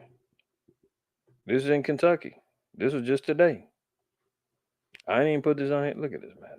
God dang it. All the time. Get out the way. What is this? See? All right. Anyway, here go the suspect right here. Man, they put in work on him, man. Look at him. Look at his face. He killed 3 officers with a sniper rifle They made sure he paid. And it ain't done. They gonna make sure he can get put to death in jail. But that was just today. He just got caught, right? A teen dead, another wounded after shooting on a bus in West Garfield Park. There was another shooting. Where was this? Oh man, I can't recall the other one. But there was another one. Is this it? No, that's the same one in Kentucky. Unless it was the same one I'm looking at. But yeah, I can't recall. But nonetheless, we're seeing that there's people being more prone to going against authority. Remember, Second Ezra 15 said they should not regard princes nor kings, right? So their power is going to stand in their hands. So respecting of authority and all that, that's about to go out the window. When you see these little jakes in Chicago, man, sending the cops on the wild goose chase and tripping them, and they ain't tripping about what happens, they don't care. Esau's out here shooting at the cops now. More than a quarter of U.S. residents feel so estranged from their government that they feel it might, quote, soon be necessary to take up arms against it, a poll released on Thursday. Now, they said more than a quarter of the U.S. residents feel so estranged from the government. I thought everybody loved Sloe Biden. I thought he had the highest approval rating and got the most votes of any president ever in history. Everybody loves Sloe Biden. Oh, really? I can't tell. Him and Kamala's approval ratings is damn near underneath the gum that's underneath of your shoe. So here they are talking about the corruption that's going on in the government, man. People are ready to take up arms against the U.S. government, man. You're going to see. That's why in Revelation 18 again, it said that Babylon is going to be overthrown with violence. Look, deal with the devil. Oh, but when we call a white man a devil, it's a problem. But USA Today can call him a devil, and it's no problem. Oh, let me let USA Today speak the truth. Deal with the devil. Secret Biden McConnell deal. Remember I said earlier in the beginning that Sloe Biden was making backdoor handshakes with pro-life Mitch McConnell. Look at this. Secret Biden McConnell deal on anti-abortion GOP judge enrages Democrats. So he's brokering deals with anti-abortionists, but then going out in front of the camera talking about how the Roe versus Wade overturning is a tragedy in America, and we need to stop this, and this isn't right, and and meanwhile, he's brokering deals, hanging out with anti-abortionists. Really, Joe? Slow, I should say. Democrats are blasting President Sloe Biden for agreeing to nominate an anti-abortion Republican to a lifetime federal judgeship in Kentucky. And here he is talking about judges that Trump has elected.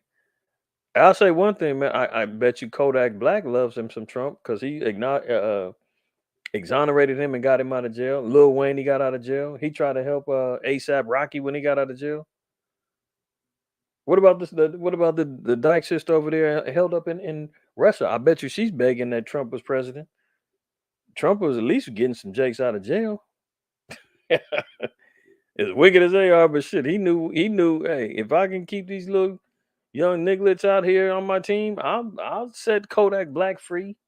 I'll get Lil Wayne out of jail. I guarantee you, Brittany Griner over there stuck in jail over there in Russia. She'd be begging for Trump to be in there because Trump was getting jakes out. She wouldn't be still sitting over there. I guarantee you, if Trump was in there. But hey, that's what she get, man. She over there trying to, feel entitled. Somebody told her that she can go take her little vape. I think she has some vape paraphernalia and some weed or something. In the midst of a war, you gonna try to travel over there, man, playing games with Esau over there, man. They ain't playing with you. And you a sodomite? And Putin already laid the smackdown on the sodomites over there, man. He had banned some lesbian group from performing and shut them down. So they don't even like no damn sodomites over there. So she really gonna catch hell. Last profile, they had her over there, man. She was she looked bugged out. Literally. Look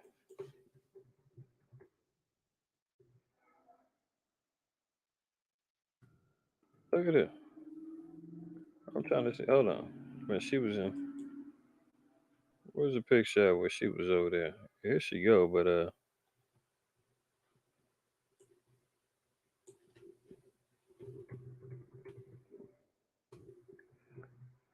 she had one picture, boy. She was looking crazy. Oh, here she go. I mean, what? She looking like she's scared to go in the room. I don't know what they doing to the sister, but hopefully, man, she get her act together, man. She repent and knock it off with the lifestyle. But yeah, she over there catching it. Anyway, I don't know how I got sidetracked off of that, but now here we go. Salaki, I'll be getting distracted. So Sloe Biden made a deal with the devil, they saying, right? Or is it the other way around? Who knows? Who's the devil here? They're calling McConnell the devil. The president is making a deal with the devil, and once again, and the people of Kentucky are crushed in the process. Democratic U.S. Senate candidate Charles Booker tweeted after the Courier Journal broke the story Wednesday night. At a time when we are fighting to protect human rights, this is a complete slap in the face. Oh, so now his own constituents, in of the Democratic Party are turning on Sloe Biden. Also, a house divided against itself can't stand. Sure enough. Oh, when Biden was pro-life. Oh, so he's flip-flopped. So more Biden lies. Here we go. It's fascinating to see how Democratic politicians change their tune on issues which they do so frequently. Barack Obama opposed same-sex marriage well into his first term. Hillary Clinton opposed it as well, and even once supported a wall along the southern border. Voting with Chuck Schumer and then Senator Obama for the Secure Fence Act in 2006. All that has changed dramatically since 2010. Bizarrely so. Yeah, because they're politicians, man. They got forked tongues. They say whatever you want to hear. Their lips flap along with the wind, man. They're born liars. And so is Sloe Biden. Democratic politicians are constantly playing catch up with their base as it veers further and further left. Look, Black and Hispanic people hold on. I had a video. I'm gonna play it real quick. Look at these two damn sodomites. The most expensive thing you're wearing is also the most. Joe Biden was sworn into the Senate just 17 days before the Supreme Court issued its 1973 ruling on Roe v. Wade. In an interview with the Washingtonian, back in 1974, he said, "I don't like the Supreme Court decision on abortion. I think it went too far. I don't think that a woman has the sole right to say what should happen to her body." Oh, so you're going to say that was 1974. I was still a caveman back then. Oh, yeah, really? But 50 years later, you still making backdoor deals with people that you agree on? Oh, okay. Here's a look at how his stance on abortion has evolved over the years. Evolved. Why do you think Roe v. Wade was a good decision? Because I think it's as close to a consensus that can exist in a society as heterogeneous as ours. Life begins at conception. That's the church's judgment. I accept it in my personal life. But I refuse to impose it on equally devout Christians and Muslims and Jews. And I just refuse to impose that on others, unlike my friend here, the congressman. I do not believe that that we have a right to tell other people that women that they can't control their body. It's the best way to say it. If I get elected president of the United States and the Supreme Court overrules Roe v. Wade, I'm going to send legislation to the United States Congress to pass it and codify it. So you heard what he said he's going to do. That was 2 years ago. No, that was 2019. So that was almost 3 years ago. See if he does what he said he's going to do. What did he say he's going to do? Congress to pass it and codify it. To the United States Congress to pass it and codify it. Roe v. Wade, I'm going to send legislation to the United States Congress to pass it and codify it. Take a look at what's happening in states like Texas. So I'm not gonna play this whole thing, man. The dude's just gonna keep talking about how he's evolved and how much more he's lied and changed his stance, right? But we know his true feelings. He was pro-abortion. He said life is begins at conception, so forth and so on. Now he just went back and just made a deal with a pro-abortion Democrat that he elected for life. See, he's playing both sides of the fence, man, and the Democrats see it and they calling him out on it.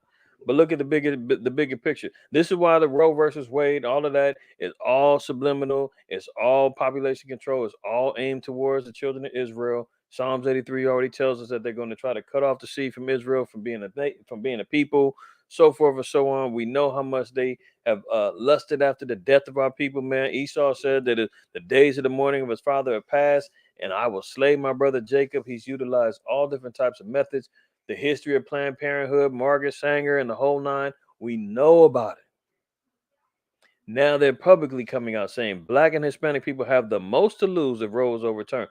This was an article on May 4th before they actually overturned it, right? But notice who they're saying the target audience is and who they're worried about when it comes down to this abortion thing, right? So it says when it comes, and notice they've been putting out there arming up the LGBTQ HIV community, getting them out there in the streets, mobilizing them, and these damn idiots ain't even trying to have kids. So you know they being puppeteered and they being utilized as damn demon horde zombies out there, just trying to stir up some things and trying to be a part of something. They ain't even trying to have no damn kids. What are they out there for? They're not out there in the name of Black and Hispanic. We need to stop. No, they're making sure that this law stays into effect so that Black and Hispanic babies can continually get destroyed. When it comes to the effect on minorities, the numbers are unambiguous. In Mississippi, people of color, listen to this, people of color comprise 44% of the population, but 81% of women receiving abortions. 44% of that population is people of color, Black, Hispanic, Native Americans, right, in Mississippi. But they comprise with damn near double the abortions that happen out there. Are you following? According to Kaiser Family Foundation, which tracks health statistics, in Texas, there's 59% of the population and 74% of those receiving abortions.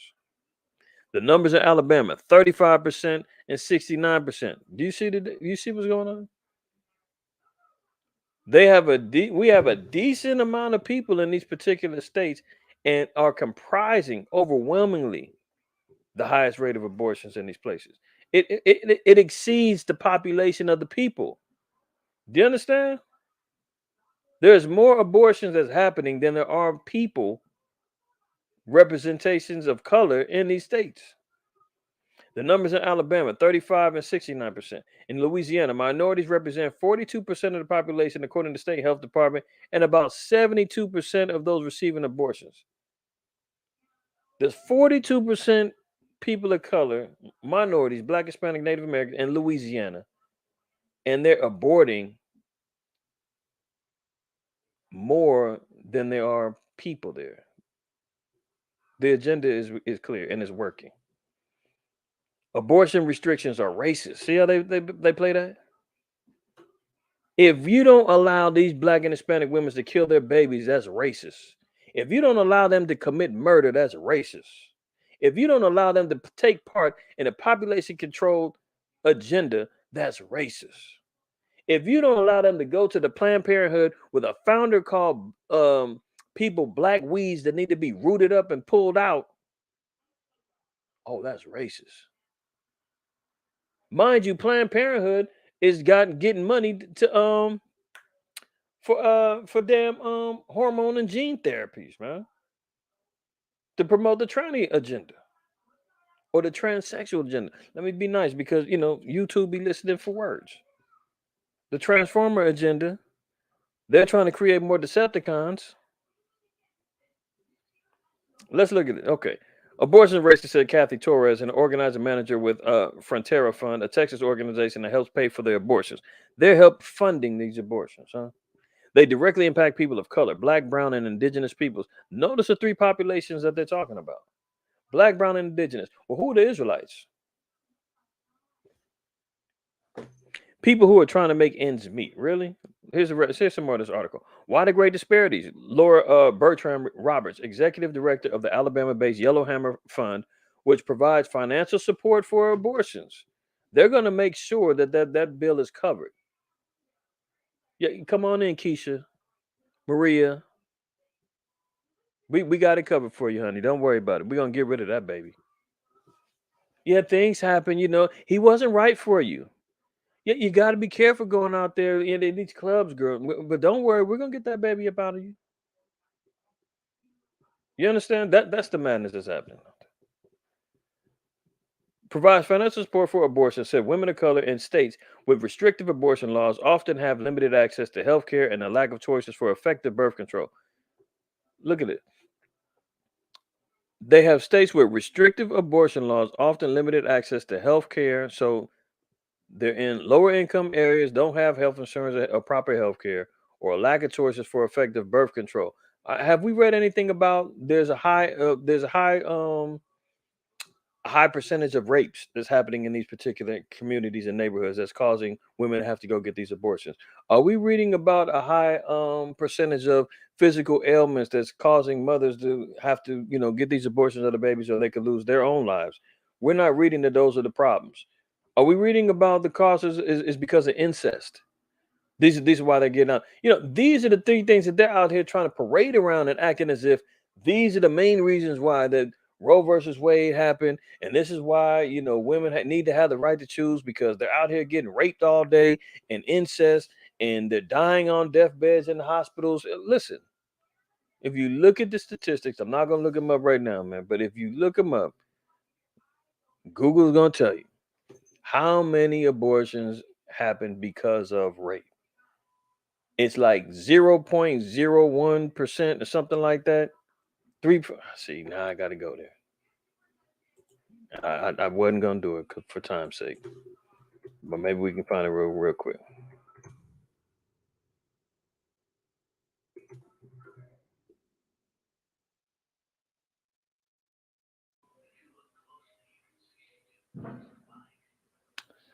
Do, do, do, do, do, do, do.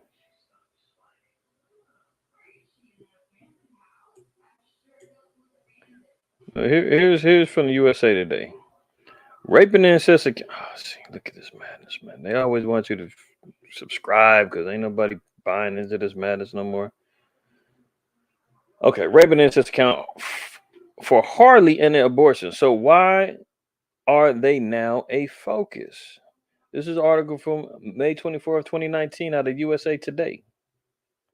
Just 1% of women obtained an abortion because they became pregnant through rape and less than 0.5% because of incest, according to the Guttmacher Institute. Okay, so we're seeing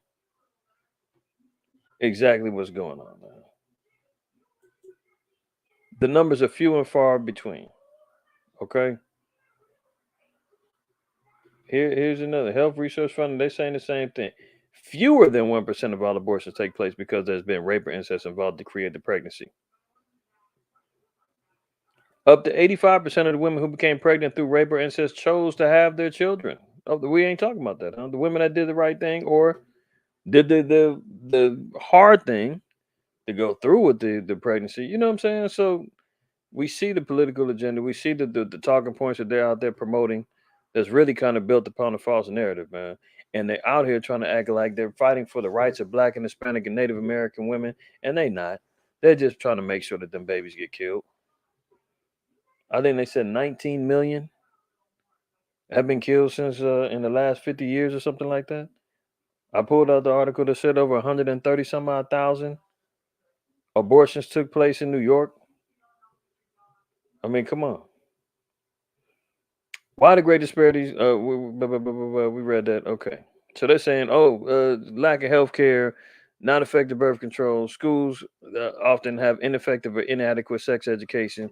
So they're saying, well, we're not educating, the school system. Well, why are they not out here fighting to get more money into the schools, to have better education, to have more um, uh, birth control methods, and whatever the case may be? I mean, there's methods that they could be actually helping to support rather than just saying, well, the easy thing is, man, go ahead and yank them babies up out of there. If you got inadequate sex education, where's the funding out there to increase that? How about we go back to the Bible? Oh, you don't want that education, huh? Look, if abortions are outlawed, those same women, often poor, will likely have the hardest time traveling to different parts of the country to terminate pregnancies. See, now they're worried about, oh, the niggas and spigs ain't got no money to travel. You know, Yolanda and Yvette, they're not going to be able to afford that plane ticket to go to California where they can get their abortion done. They can't afford the gas to take that trip or the rental car.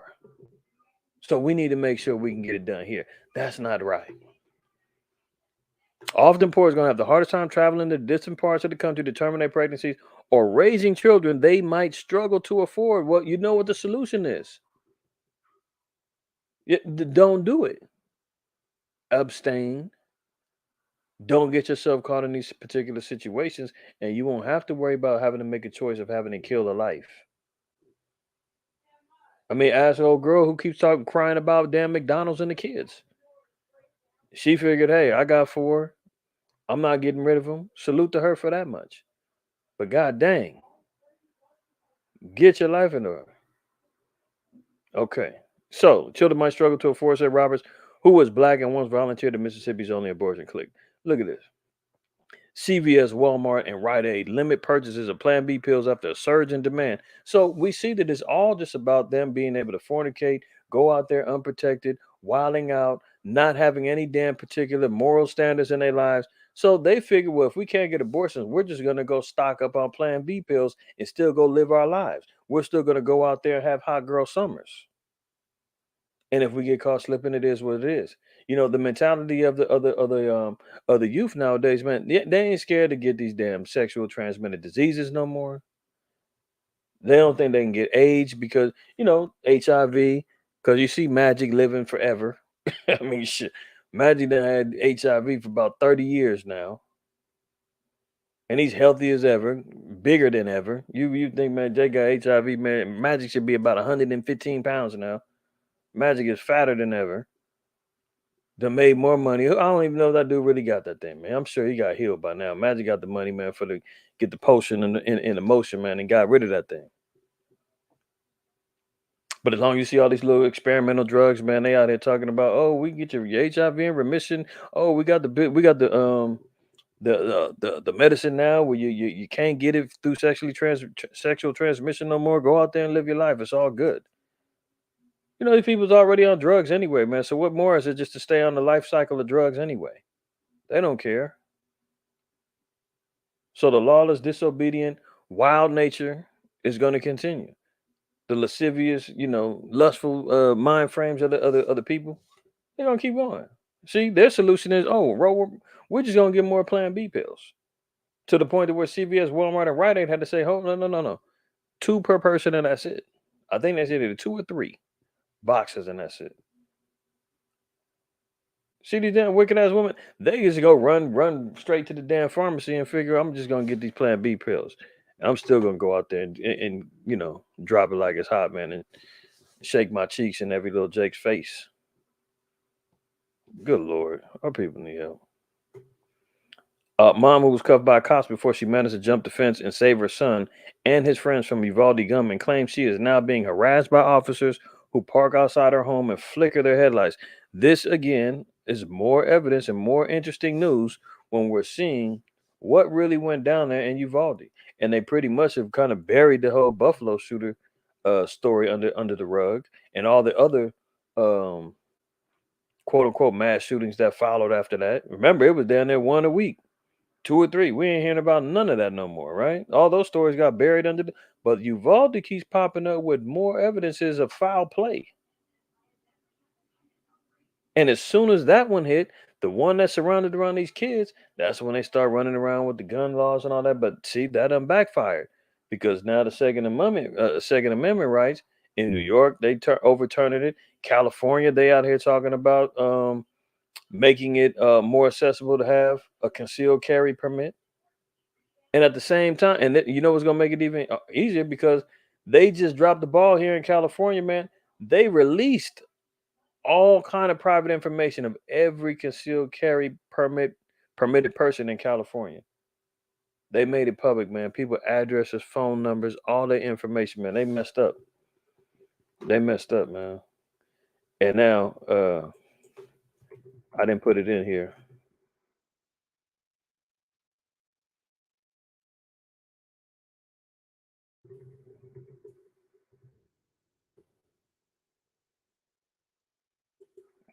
Look at this. Personal information of every California concealed permit holder got leaked. So this information got put out, man. Everybody that got a concealed carry, their information is out there, man. In an age where people are breaking into homes, snatching and grabbing and doing all kind of stuff, you putting people at risk. And now, but people know that you gonna go to these people's homes or what? They packing. Be ready. You understand? So they even talking about overturning that. So this whole thing in Uvalde, man, kind of backfired on them because they're even talking about allowing and opening up uh more Second Amendment rights. But look, there was a woman, man. This is right here. They were trying to hold her back from trying to go save her kids, man. She broke free from the cops, hopped the fence, grabbed their kids and their friends, and brought them to safety. Right now, she's saying she's being harassed, and cops are sitting at her home, flickering their headlights, basically harassing her and giving out threats. We seen people getting arrested on site for not going. We seen all of the corruption that happened, man. The delays, the non cooperation with the investigation. The chief of police, man, over there having uh defending the actions of his officers, man. The timelines was all messed up, man. They could have avoided a lot of this stuff. So there's a lot of corruption that's going on with this Uvalde thing, man. And we're starting to see that people who are on the inside now they're getting harassed by the cops that's over there. Something ain't right with that thing. I'm just saying. Look at it. The world is unhappier and more stressed out than ever. That's what I said earlier.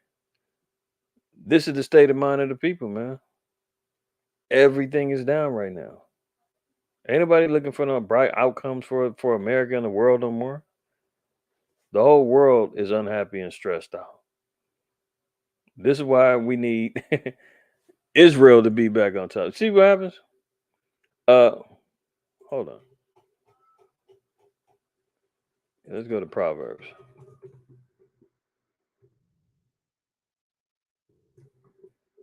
Proverbs 8.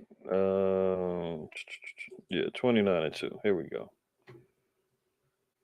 When the righteous are in authority, the people rejoice. But when the wicked bear rule, the people mourn. Does that not tell us the state of affairs of who's ruling? Because it's a reflection of the people. Well, Job 9:24 tells us that the earth is given into the hand of the wicked. Just look around at who's running everything, who's dictating policy, who's the controlling factors of everything from the World Council of Churches to the World Bank to the stock markets to the military industrial complex to yeah, I mean, you name it, technology. The white man is running everything, man. And it says, when he's ruling, the people mourn. But when the righteous are in authority, the people rejoice. This is why the nations ain't going to have no problem when the children of Israel succeed. They going into bondage. But it's going to be a hell of a lot better than serving under this damn wicked ass demon known as the so called white man and Esau. The world is unhappier and more stressed out than ever. Why? Because the wicked are in authority. Thus saith the Lord. We're seeing more evidences of the chariots flying around. What a time to be alive.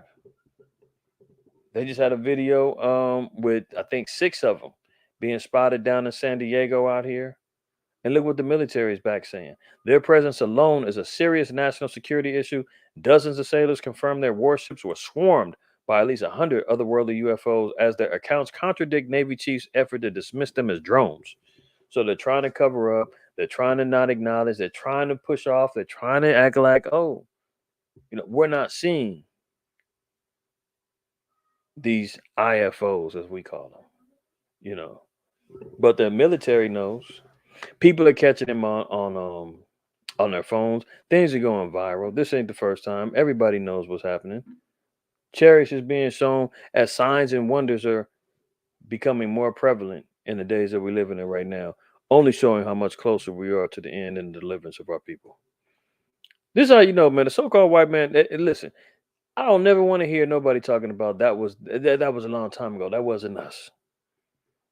Get off of it. You niggas always complaining about slavery. It's a new day. That wasn't. Listen, with the Revelation 2:9 people, man, they still are hunting down, still hunting down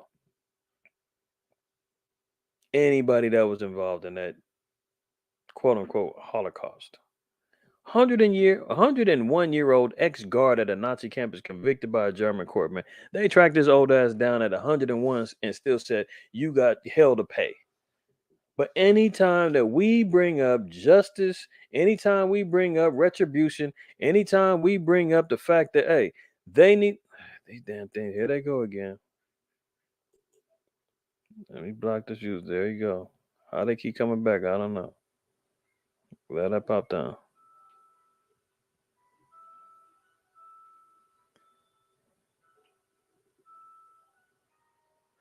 You Yeah, roof 116. You might be right. I wouldn't doubt those numbers at all. Uh, but check the game though. The damn white man, listen, he don't get off. Anytime we bring up any type of atrocities, we can't talk about anything that happened in the 60s, the 50s. We can't talk about lynchings, hangings, burnings. We can't talk about none of that stuff. And that was still during the times of our grandparents. We can get testimonials straight from their mouths. Some of us still have great grandparents that's still alive. You can get testimonies from their mouth. And our oppressors are saying, forget about that. That was of the past. You can't dwell on that. Stop living a victimized mentality. What? When the Revelation 2:9 folks has still laid out decrees and saying we want everyone and anyone that's still alive captured, they just did the same thing, man. There's some old Edomite broad, man. She was like in her 90s. Rounded her butt up and locked her butt up last year. 101 years old, man. They said they don't give a damn. We want them. But we can't talk about slavery. We can't talk about, and then you get the damn Christian and the urban apologists out there trying to say that Deuteronomy 20, that wasn't us, that wasn't you. All that's been fulfilled. Stop blaming our brothers, the white man. But they got no problem, man, with these. I was about to call them something, but the Revelation 2:9 folks still hunting down their adversaries. 101-year-old former concentration camp guard was convicted by a German court on Tuesday of being an accessory to more than 3,500 murders and sentenced to 5 years in prison, although it was not clear whether he would serve the time. The man, who was widely described in the German media as the oldest person ever to be tried in a Nazi-era charges, worked as an SS guard at the Sachsenhausen concentration camp north of Berlin from 1942 to 1945. This cat had 3 years. Back in 1942 to 45. And they said, man, we on your ass. We going to get you one way or the other. I mean, this is the complexion for the connection, man. I mean, not even that. Because, look, okay, but look at what happened. What's the name? They talking about ain't no white privilege, huh? Okay, what about this? And I talked about R. Kelly, man, the other day. But I forgot to mention her. Ghislaine Maxwell, man, the accomplice of Jeffrey Epstein. The female madam out here prepping up these young girls, man. Her crimes was damn near the same as R. Kelly. She gets 20 years. R. Kelly got 30. I mean, there was no what are we saying? That there was no white privilege here? She got 20 years for helping Jeffrey Epstein sexually abuse underage girls for at least a decade between the 90s and 2000s. I mean, that's damn near the same time frame as R. Kelly. I mean, I'm sure his extended into, and I'm sure his there did too. These are just the documented cases that they could find. She gets 20 years. Look, they had a private island. They was harvesting these girls, man, sex trafficking them, the whole nine. Following a widely publicized criminal trial, Maxwell was found guilty last December of conspiring with Epstein for a long-standing associate and romantic partner for a time to groom, recruit, and sexually abuse minors. Groom, recruit, and sexually abuse minors. As part of the late financier's now infamous tracking ring, Maxwell was convicted of multiple charges related to sex trafficking and conspiracy. She get 20 years. R. Kelly get 30. Hey, but there's no white privilege, though. Look at this. And they tracked this damn demon down, got him 101. At 101, man. The Revelation 2:9 folks said, we want his ass. We don't care. So imagine that. Imagine that. It's been fun, y'all. It's been fun. All praise, honor, and glory to the Most High, man. Late night hype, man. Friday night lights. Appreciate everybody that's been on, man. Everybody all right? Y'all still awake? I see some of y'all probably in a little trance over there. It's all good. All praise, honor, and glory to the Most High, man. Ashar Shabbat. Happy Sabbath to brothers and sisters that's online, man, and that's tuned in this evening. Make sure you wipe your feet, man, before y'all leave. If you have not, man, wipe your feet, man. Don't come up in here, man. Don't come to the house, man, and be rude. I just fed y'all, man. The least you could do is wipe your feet when you leave. You feel me? All right. So that's it for your brother, man. I'm going to go ahead on and give me some rest, man. Get ready for tomorrow. And continue on with my Sabbath. Prayerfully, man, y'all have a blessed one. We'll be live again tomorrow for our closing class. I'll be covering the exposing the truth about 4th of July, and I'll be having I'm gonna save some time for Q&A. So brothers and sisters, man, y'all got some questions. We'll get to it tomorrow. All right. So other than that, man, your brother's out of here, man. Always remember, fear the Most High, keep the commandments, and don't ever shoot your messenger. Shalom to the family, man. Y'all be well.